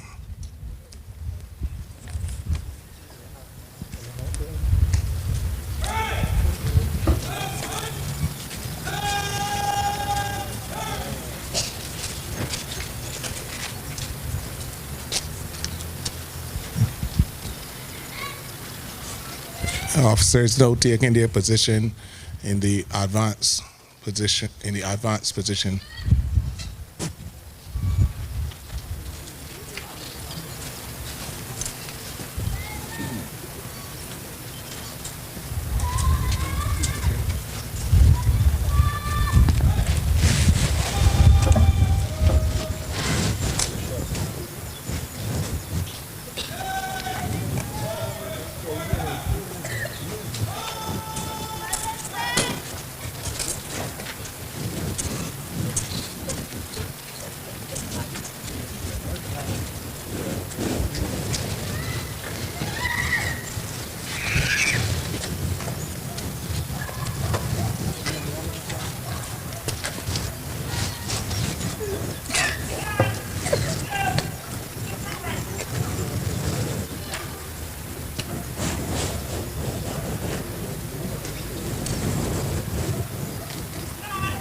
Ladies and gentlemen, please stand as we now invite the Minister of Home Affairs, Information and Public Affairs to present this evening's feature address, the Honorable Wilfred Abrams.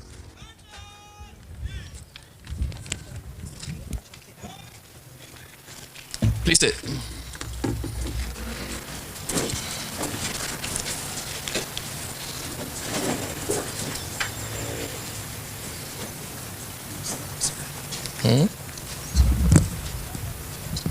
Okay, thank you. First of all, let me start by asking all the parents, family, girlfriends, boyfriends, husbands, wives, please give your connection a serious round of applause.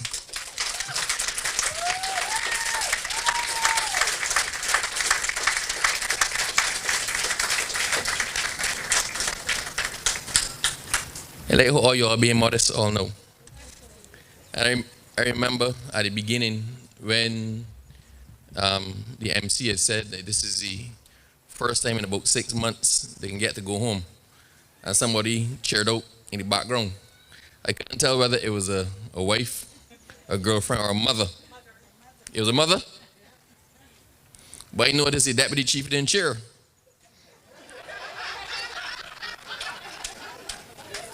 Because while others were deprived of their family, he got to see his every day.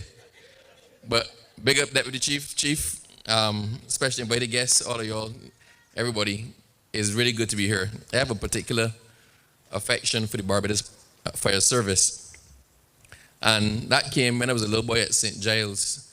I don't know, for some reason the Ivy used to be a hotbed of fires. And if a house in the Ivy burned, then 2 or 3 or 4 houses burned. And my teachers, Miss Franklin, Miss Wiles, they were strict disciplinarians. But they allowed us, once the fire truck was passing, to lick down desks, lick down chairs, and get outside to see the fire truck. Fire trucks back then were not nearly as heavy as they are now. But back then we saw the brave men, at that time it was only men, the brave men going out to fight the fires, hanging off the trucks. Everybody didn't get a seat inside the trucks. You all remember someone used to be holding on to the back, onto the railing thing? And I always wanted to be a fireman. Circumstance has it that I did not become a fireman, but instead I'm in charge of the fire service. So the fire chief salutes to me. They think I won. Just anecdotally, Chief, you were explaining to me as we sat there, you told me whose son that this person was a member of the Barbados football team, right? That this reminded me who some of the people were. And the chief had a story for most people in there. But they realized that Mr. Hollingsworth, who drove the vehicle, obviously had a former life on Route 11, driving ZR90. It just shows the fire service is all inclusive. You have a position for everybody. Wherever you come from, whatever you used to do before, if the cap can fit you and you can fit into what it is we're doing, we're glad to have you. So we are glad to have all of you. Now, the last thing though, Mr. Hollingsworth, having bigged you up with your driving skills, I need to talk about your honesty. Because you watch the chief, the deputy chief, and a whole minister walking out to pull on a rope when you knew that your foot was on the brake. And the chief said to me, Minister, somebody got a handbrake up, you know. I said, Chief, they must know that they don't pass out until I say they pass out. And nobody inside that truck would be so foolish as to have their foot on the brake. Mr. Hollingsworth followed. And Chief, I'm glad to have this address to welcome not the 20, but the 19 remaining recruits. Or all joking aside, it is indeed an honor for me to be here with y'all this afternoon. As a matter of fact, I'm always exceedingly excited to share these moments with the brave men and women of the Barbados Fire Service. Before I go any further, Chief, this is the second time. I don't care what the overseas people do, what the prayer normally is. Chief, we have ladies in the fire service now. So the prayer that says something about looking out for my wife and children, I recommend the deputy chief who did a sterling prayer at the beginning to find the appropriate language to make this inclusive and reflective of the Barbados Fire Service in Barbados and the brave men and women of the Barbados Fire Service. So, allow me to start by extending my heartiest congratulations to all 19 of you remaining recruits who successfully completed your course of training. The Barbados Fire Service welcomes you, and we're confident that our emergency response mechanism will be significantly enhanced when you're initiated at your first rail event. I must also congratulate the instructors of the Barbados Fire Academy for a job very well done. Please give them a clap.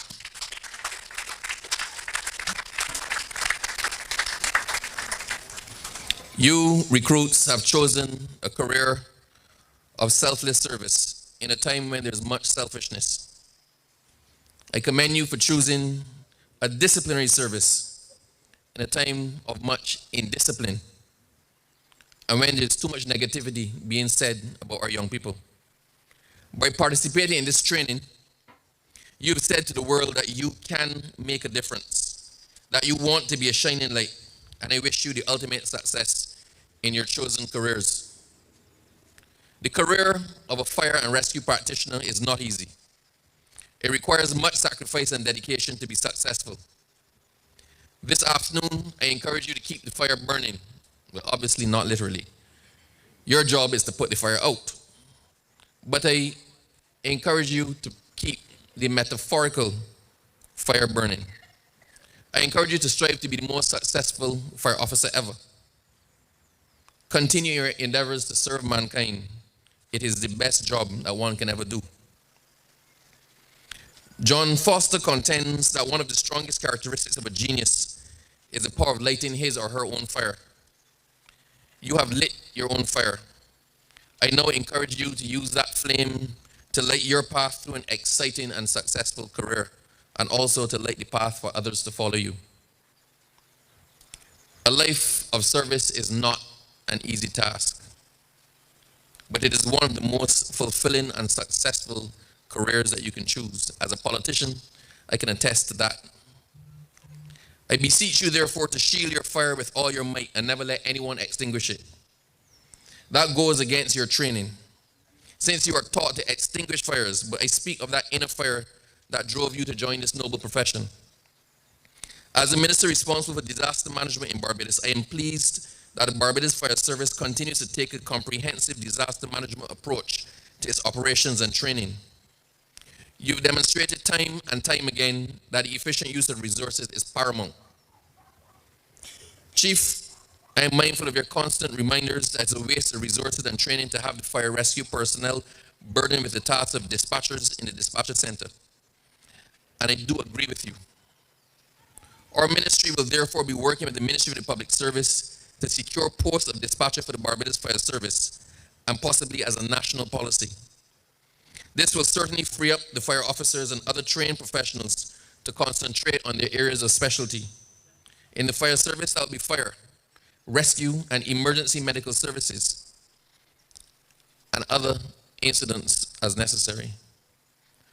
The fire service, in an effort to further fortify its response capabilities to be effective against natural and man-made hazards, have engaged the Barbados Defense Force to establish a Barbados Fire Service and Barbados Defense Force Emergency Mitigation Corps. This arrangement will result in the training of Barbados Defense Force personnel in some basic structural firefighting and structural search and rescue, while the Barbados Fire Service personnel will be trained in the basic elements of working safety on motor vessels. Some aspects of this training have been completed. The creation of of an emergency mitigation corps will facilitate a more effective response to major incidents that have the potential to overwhelm the human resources of the Barbados Fire Service. This strategy was recently tested at a commercial fire in Brandon's in St. Michael. To ensure that Barbados has knowledgeable and prepared citizens, the service will continue its education and public awareness programs, both in the business sector and in schools. We will be acceding to the numerous requests for our fire cadet programs to be delivered in schools as an extracurricular activity. This too will help to positively engage the minds of our young boys and girls. Remember, an informed child will grow up to be an informed adult. Finally, although the Barbados Fire Service is steadily developing and in some ways diversifying its services, the legislation has not yet evolved to reflect and support the growth of the department. We will therefore be taking a comprehensive review of the Barbados Fire Service Act, Cap 163, to bring it in line with the modern best practices in the fire industry. That will no doubt ensure that the Barbados Fire Service remains on its current trajectory of becoming an even more progressive and modern fire and rescue service. Just before I go, because, Mr. Hollingsworth, I don't wish to deprive you of 6 months of training, despite your obvious, grievous, heinous transgressions. And this being a democratic society, Chief, might I have your permission to have a snap election, which will decide the fate of Mr. Hollingsworth? By a show in hands, it is up to you, ladies and gentlemen, and who is here on behalf of Mr. Hollingsworth? His family? Any family? Don't be ashamed, stand up, please. His nurse? Oh, Mr. Hollingsworth, you're immediately reinstated. Mr. Nurse, you're out in the cold. So we will vote on you. Is mom? Oh, nurse down here. All right, got it. Miss Hollingsworth, I apologize entirely. Your son is a good fella, displaying all the characteristics of a top fire officer. Miss Nurse, stand up. Stand up, Miss Nurse. I only want you to stand up because you cannot vote. You cannot vote for that reckless individual who put the life of the chief, the deputy chief, and the minister at risk. So all who are in favor of reinstating Mr. Nurse at this 11th hour, please keep your hands down. Please keep your hands down. All right, I guess, Mr. Nurse, you eat back in. It's only fair. It's only fair. Sit down, ma'am. So I'm just going to give you all one last joke. Let me tell you how impressed I am with these young people. I mean, they're completely impressed. I've met them a couple of times, and the last time was at another parade, at a presentation, and some of them got to display their skills. So the young man who collapsed and had to be rescued on the ladder, he's a big fella. I know he is big because some of those recruits over there dared me to lift him up and to carry him in the fire position. I heard my back go pop. But luckily my back had been hurting me for weeks, and somehow miraculously, by popping my back trying to lift him, my pain went away. So I want to talk to him after. You may not belong in the fire service, we may put you in chiropractic, but we will talk. But the youngest and smallest person there then lifted me up and spun me around. So I'm glad it was not captured on camera, because I would have a hard time explaining to the Prime Minister what I'm doing, apparently having fun while engaging recruits. But I just want to say, look, these young people are impressive. They're impressive. For all who saw them jump out the window,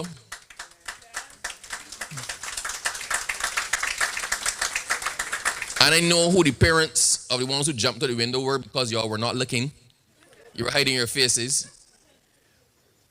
But these young men and women are going to go into a profession where they put their lives at risk every day. We don't talk about the fire service. When we talk about the security services in Barbados and those who put themselves at risk, we automatically think police. People automatically think police to think BDF. And quite often the role of the fire service is not fully appreciated, and the job that these brave men and women do is not fully understood.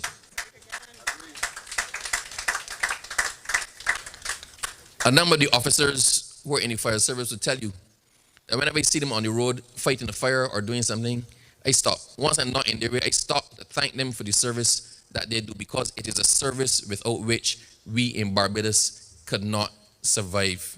We depend on them to out fires. We depend on them to go down in gullies and rescue people.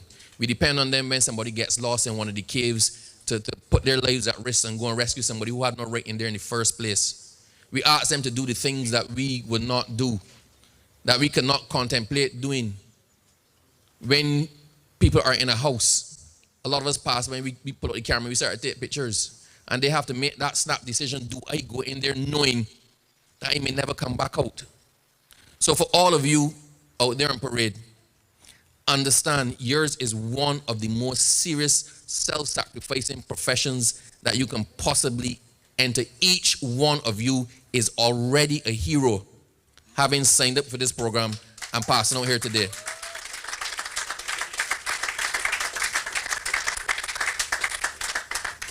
From me to you now, this is not as politician, this is not as minister. From me to you as a Barbadian to a fellow Barbadian, as a person to a fellow person, as somebody who looks up to you, make the right choices. Keep your training up. Keep practicing. Don't sit on your laurels. Keep trying to be the best firefighter that you can be. Not because you have anything to prove to anybody else, but because in doing so, you may save a life of somebody else, and you may even save your own life.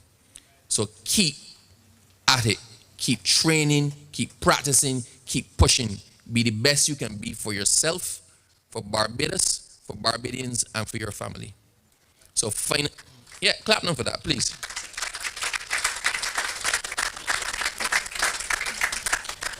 So Chief, Deputy, instructors, all who assisted, all who participated. I see you were teaching people from my other departments.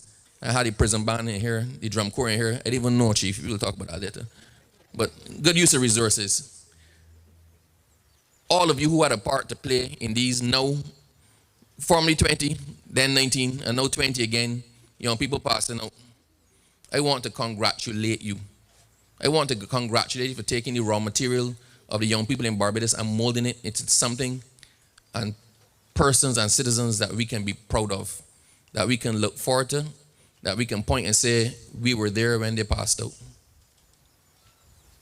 Congratulations. Congratulations. Congratulations. And I wish all of you a safe and Merry Christmas. Congratulations.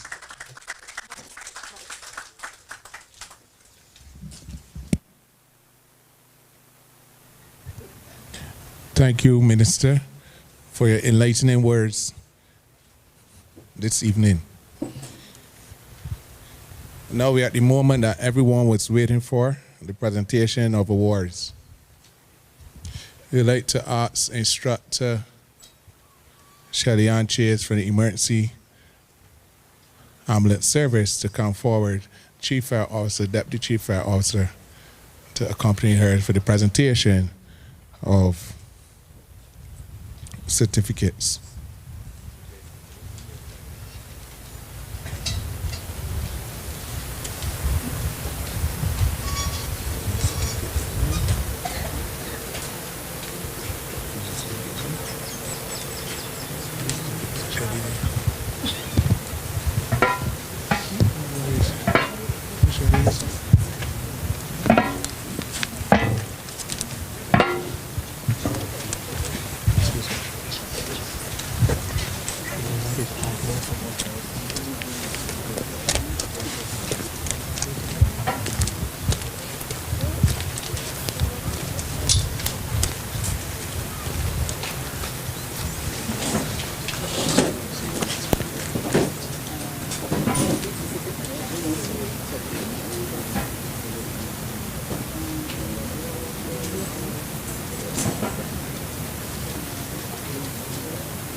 First award for most improved EMT goes to recruit Coyote Nurse.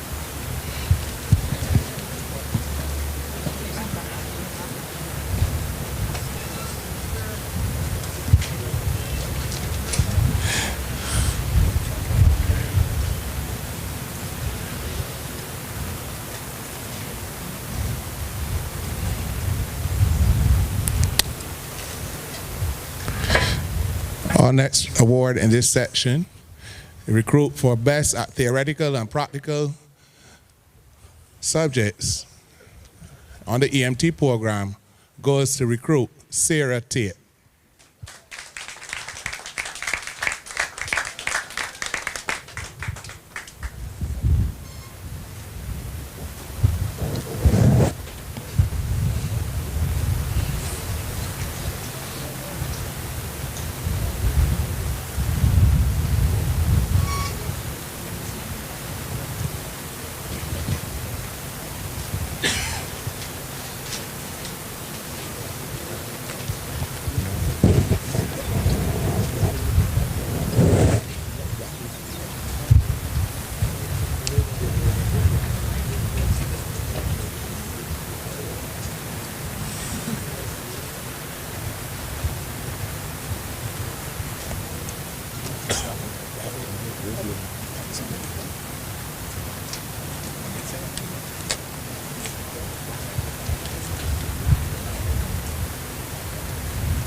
Thank you, Instructor Chase. Ladies and gentlemen, give both of those officers a round of applause.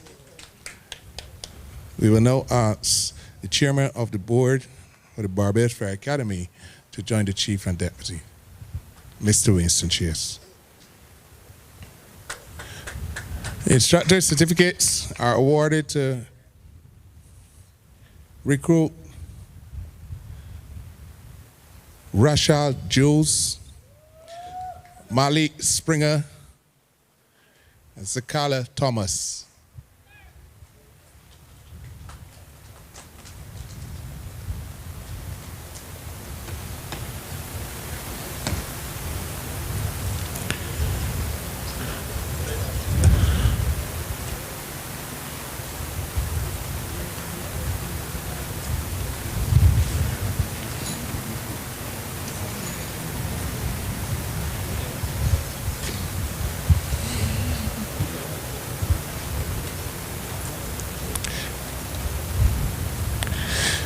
These will be followed by certificates for helpfulness awarded to Auxiliary Fire Officer Leon, Beckles, and Lashley.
The award for Best at Hose and Hydrant goes to Auxiliary Fire Officer 405 Jules, 389 Blackman, 397 Hollisworth, and 391 Victor.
The award for Best Athletics goes to Auxiliary Fire Officer 388 Aline.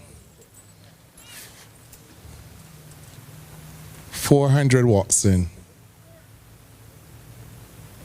389 Blackman and 393 Nurse.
Thank you, Mr. Chase. We now ask Mr. Carol Podmore to join the Chief and Deputy Chief. And the certificate for the award for Best at Public Speaking goes to Auxiliary Fire Officer 387 Marshall.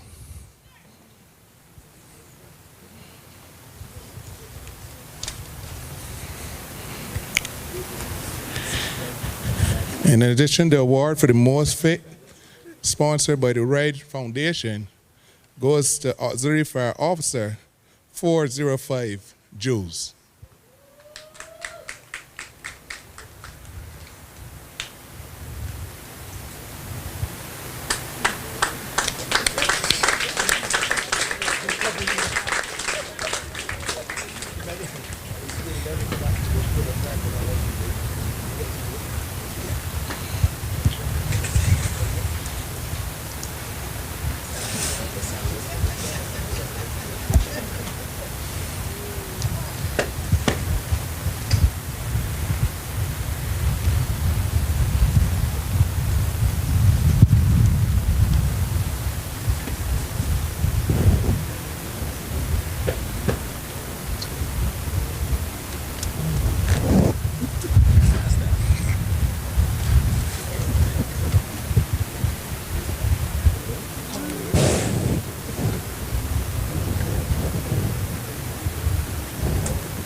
Thank you, Mr. Podmore.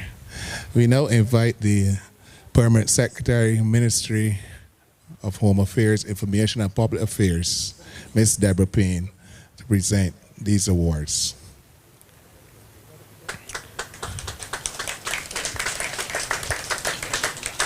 The Best at Ropes and Knots, Auxiliary Fire Officer 400 Watson.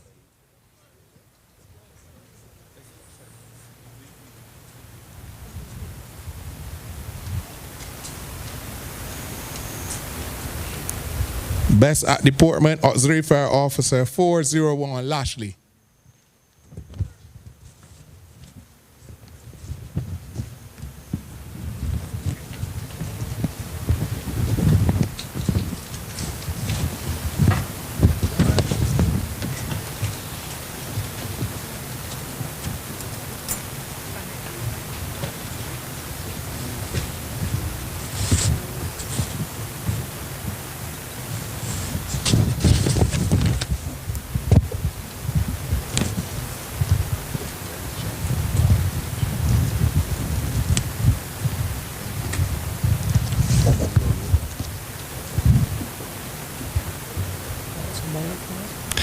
Most Improved, Auxiliary Fire Officer 388 Allen.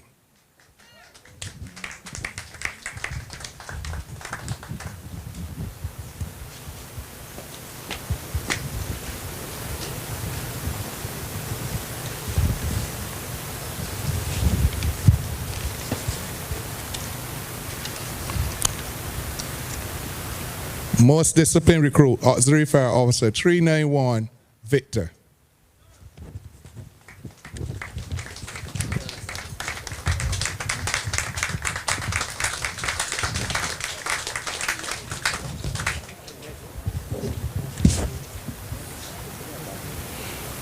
Auxiliary Fire Officer 391 Victor is also the recipient of the Instructors Award.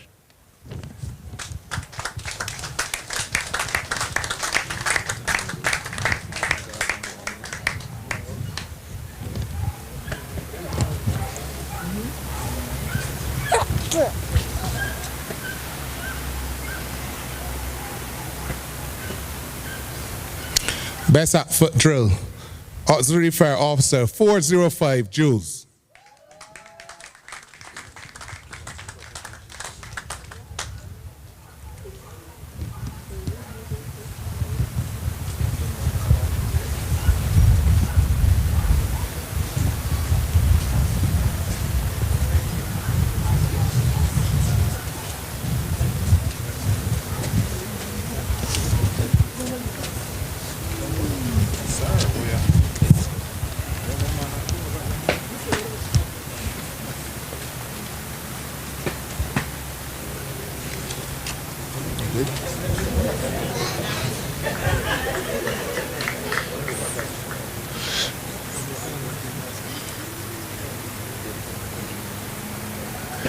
Thank you, PS. We now invite the Honorable Wilfred Abrams, Minister of Home Affairs, Information and Public Affairs, to present the following awards. Best Artillery, Auxiliary Fire Officer, 393, Nurse. Best Practical, Auxiliary Fire Officer, 393, Nurse.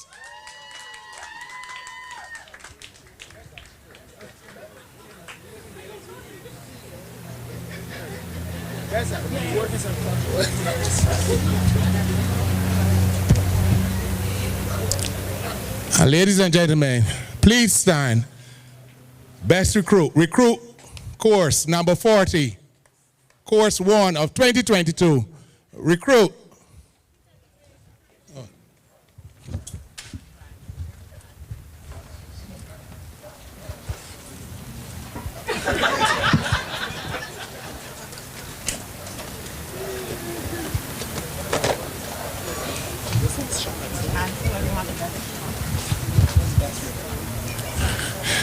And best recruit for recruit course number 40, Auxiliary Fire Officer 393, Coyote Nurse. Give him a round of applause.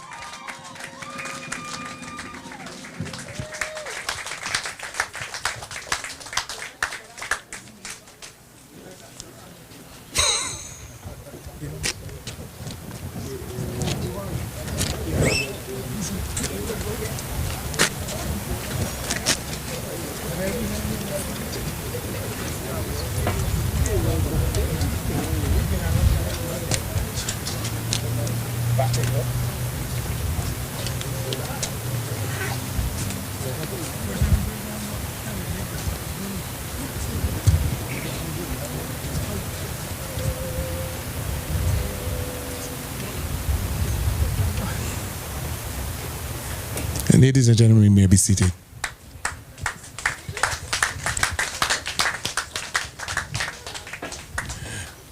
Thank you, Minister, Chief Fire Officer, Deputy Chief Fire Officer.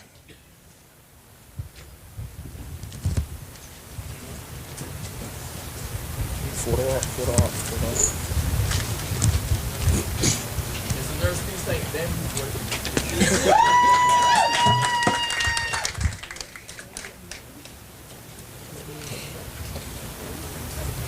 Congratulations to all of the awardees this evening.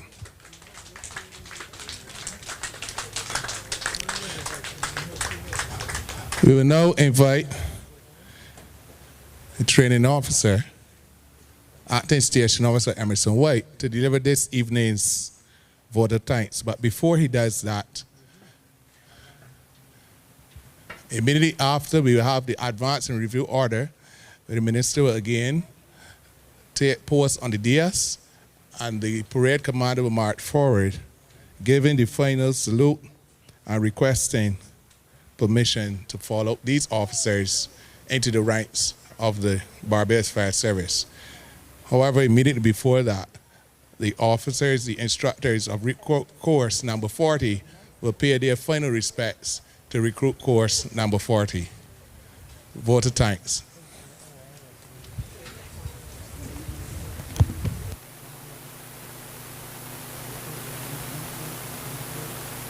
On information, Ms. Deborah Payne, Permanent Secretary, Ministry of Home Affairs and Information. Mr. Errol Maynard, Chief Fire Officer, Barbados Fire Service. Mr. Henderson Patrick, Deputy Chief Fire Officer, Barbados Fire Service. Mr. Bernard Hart, Acting Superintendent, Barbados Police Service. Reverend Adrian Odell, Chaplain for the Barbados Fire Service. Mr. Trevor Baino, Acting Ambulance Officer, Emergency Ambulance Service. Dr. Cheryl Weeks, Deputy Principal, Barbados Community College. Mr. Winston Chase, Chairman of the Barbados Fire Academy. Specially invited guests, members of the press, ladies and gentlemen.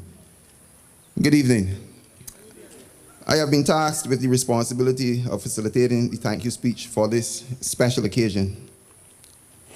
The occasion being special because all the individuals present have successfully completed the necessary skills provided of them with the requirements to continue to be a crucial resource to us, the public of Barbados. However, this process would not have been possible without the help of others. It is therefore necessary to thank these individuals. I need to first say that many persons and entities were involved in bringing this recruitment process and this event to this stage. And as I endeavor to thank all those involved, if by chance someone is inadvertently omitted, let me apologize now.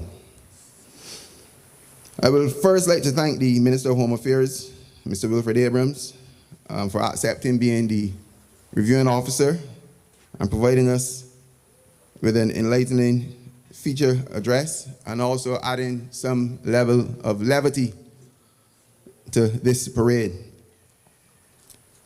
Ms. Deborah Payne, thank you for assisting us in the presentation of the awards. The Chief Fire Officer for his remarks and also assisting ably with the presentation of awards. The Deputy Chief Fire Officer, who at the last minute would have evoked a word of prayer on the processions. Thank you for that, sir. And our training officers report, which was done by Divisional Officer Tremel Perch. We also like to thank those of you who would have had some measure of responsibility for bringing the recruits to this stage. And I would like to start by saying thank you to the Corps of Instructors of the Barbados Fire Academy.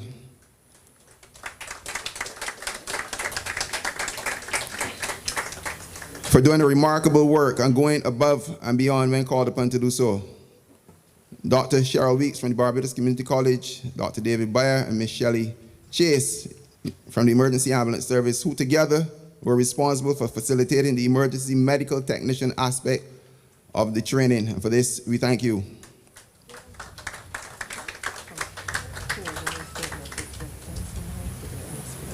Pardon me?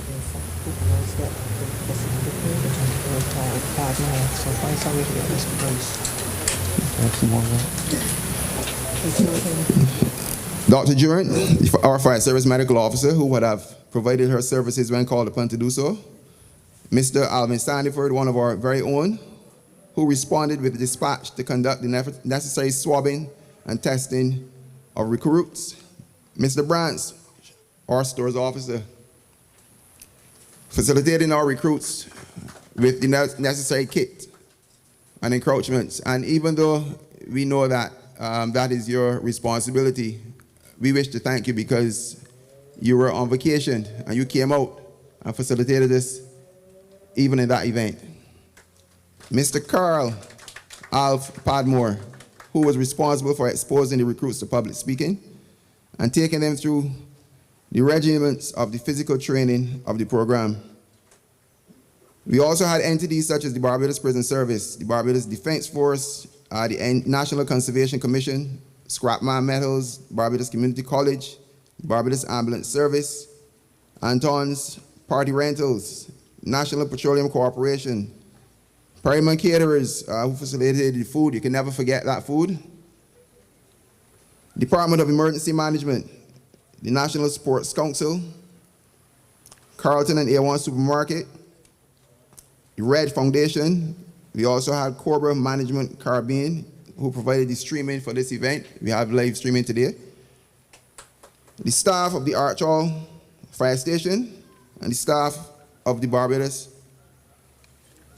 Fire Service. I would also like to thank the members of the audience who came out and supported these brave men and women at their passing out parade.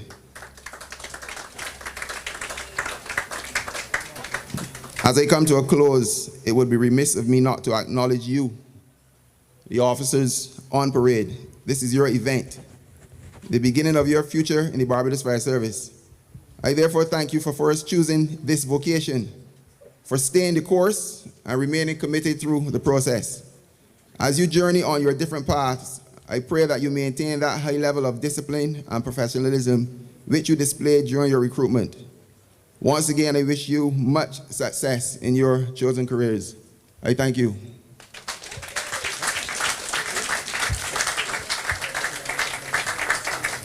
Now, we had the officers parading just now to receive their awards. As I call your names, we're asking that you come to the shun. Mr. Alf Padmore, and march on.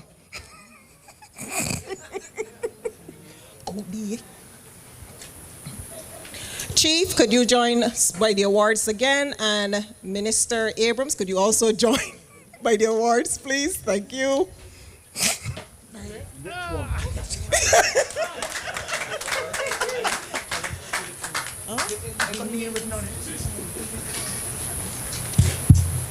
Gentlemen, the see-through ones. Mr. Alvin Sandiford. No, sir, you're supposed to march on. You're a trained man.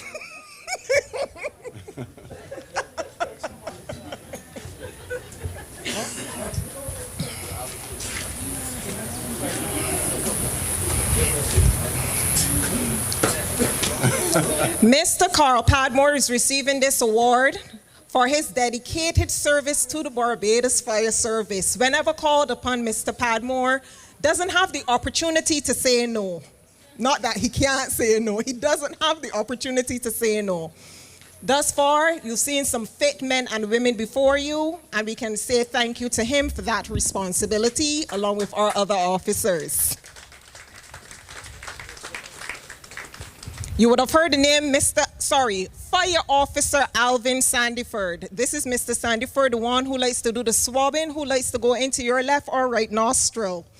He just asks which one, and then he just goes home for it.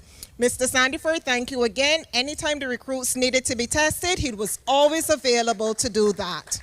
Thank you, gentlemen.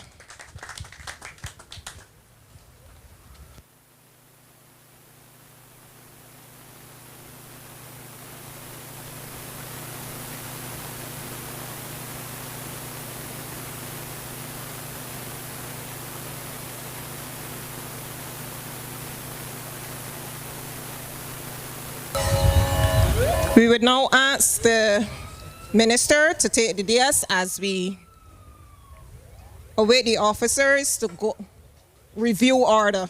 Advance and review order. In the review order.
permission for these 20 auxiliary officers to join the ranks of the Barbados Fire Service. Please, sir.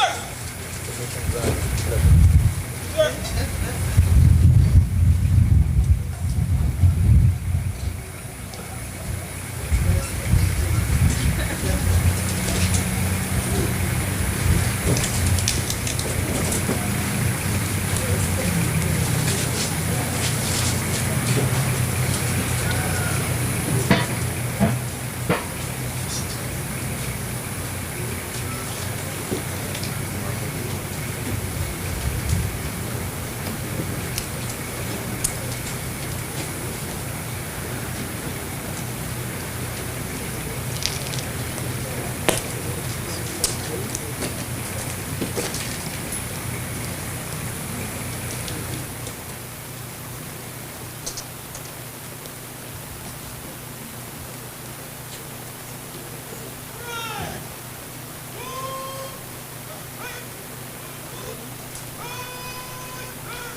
Ladies and gentlemen, if you believe that these officers are deserving, a hearty round of applause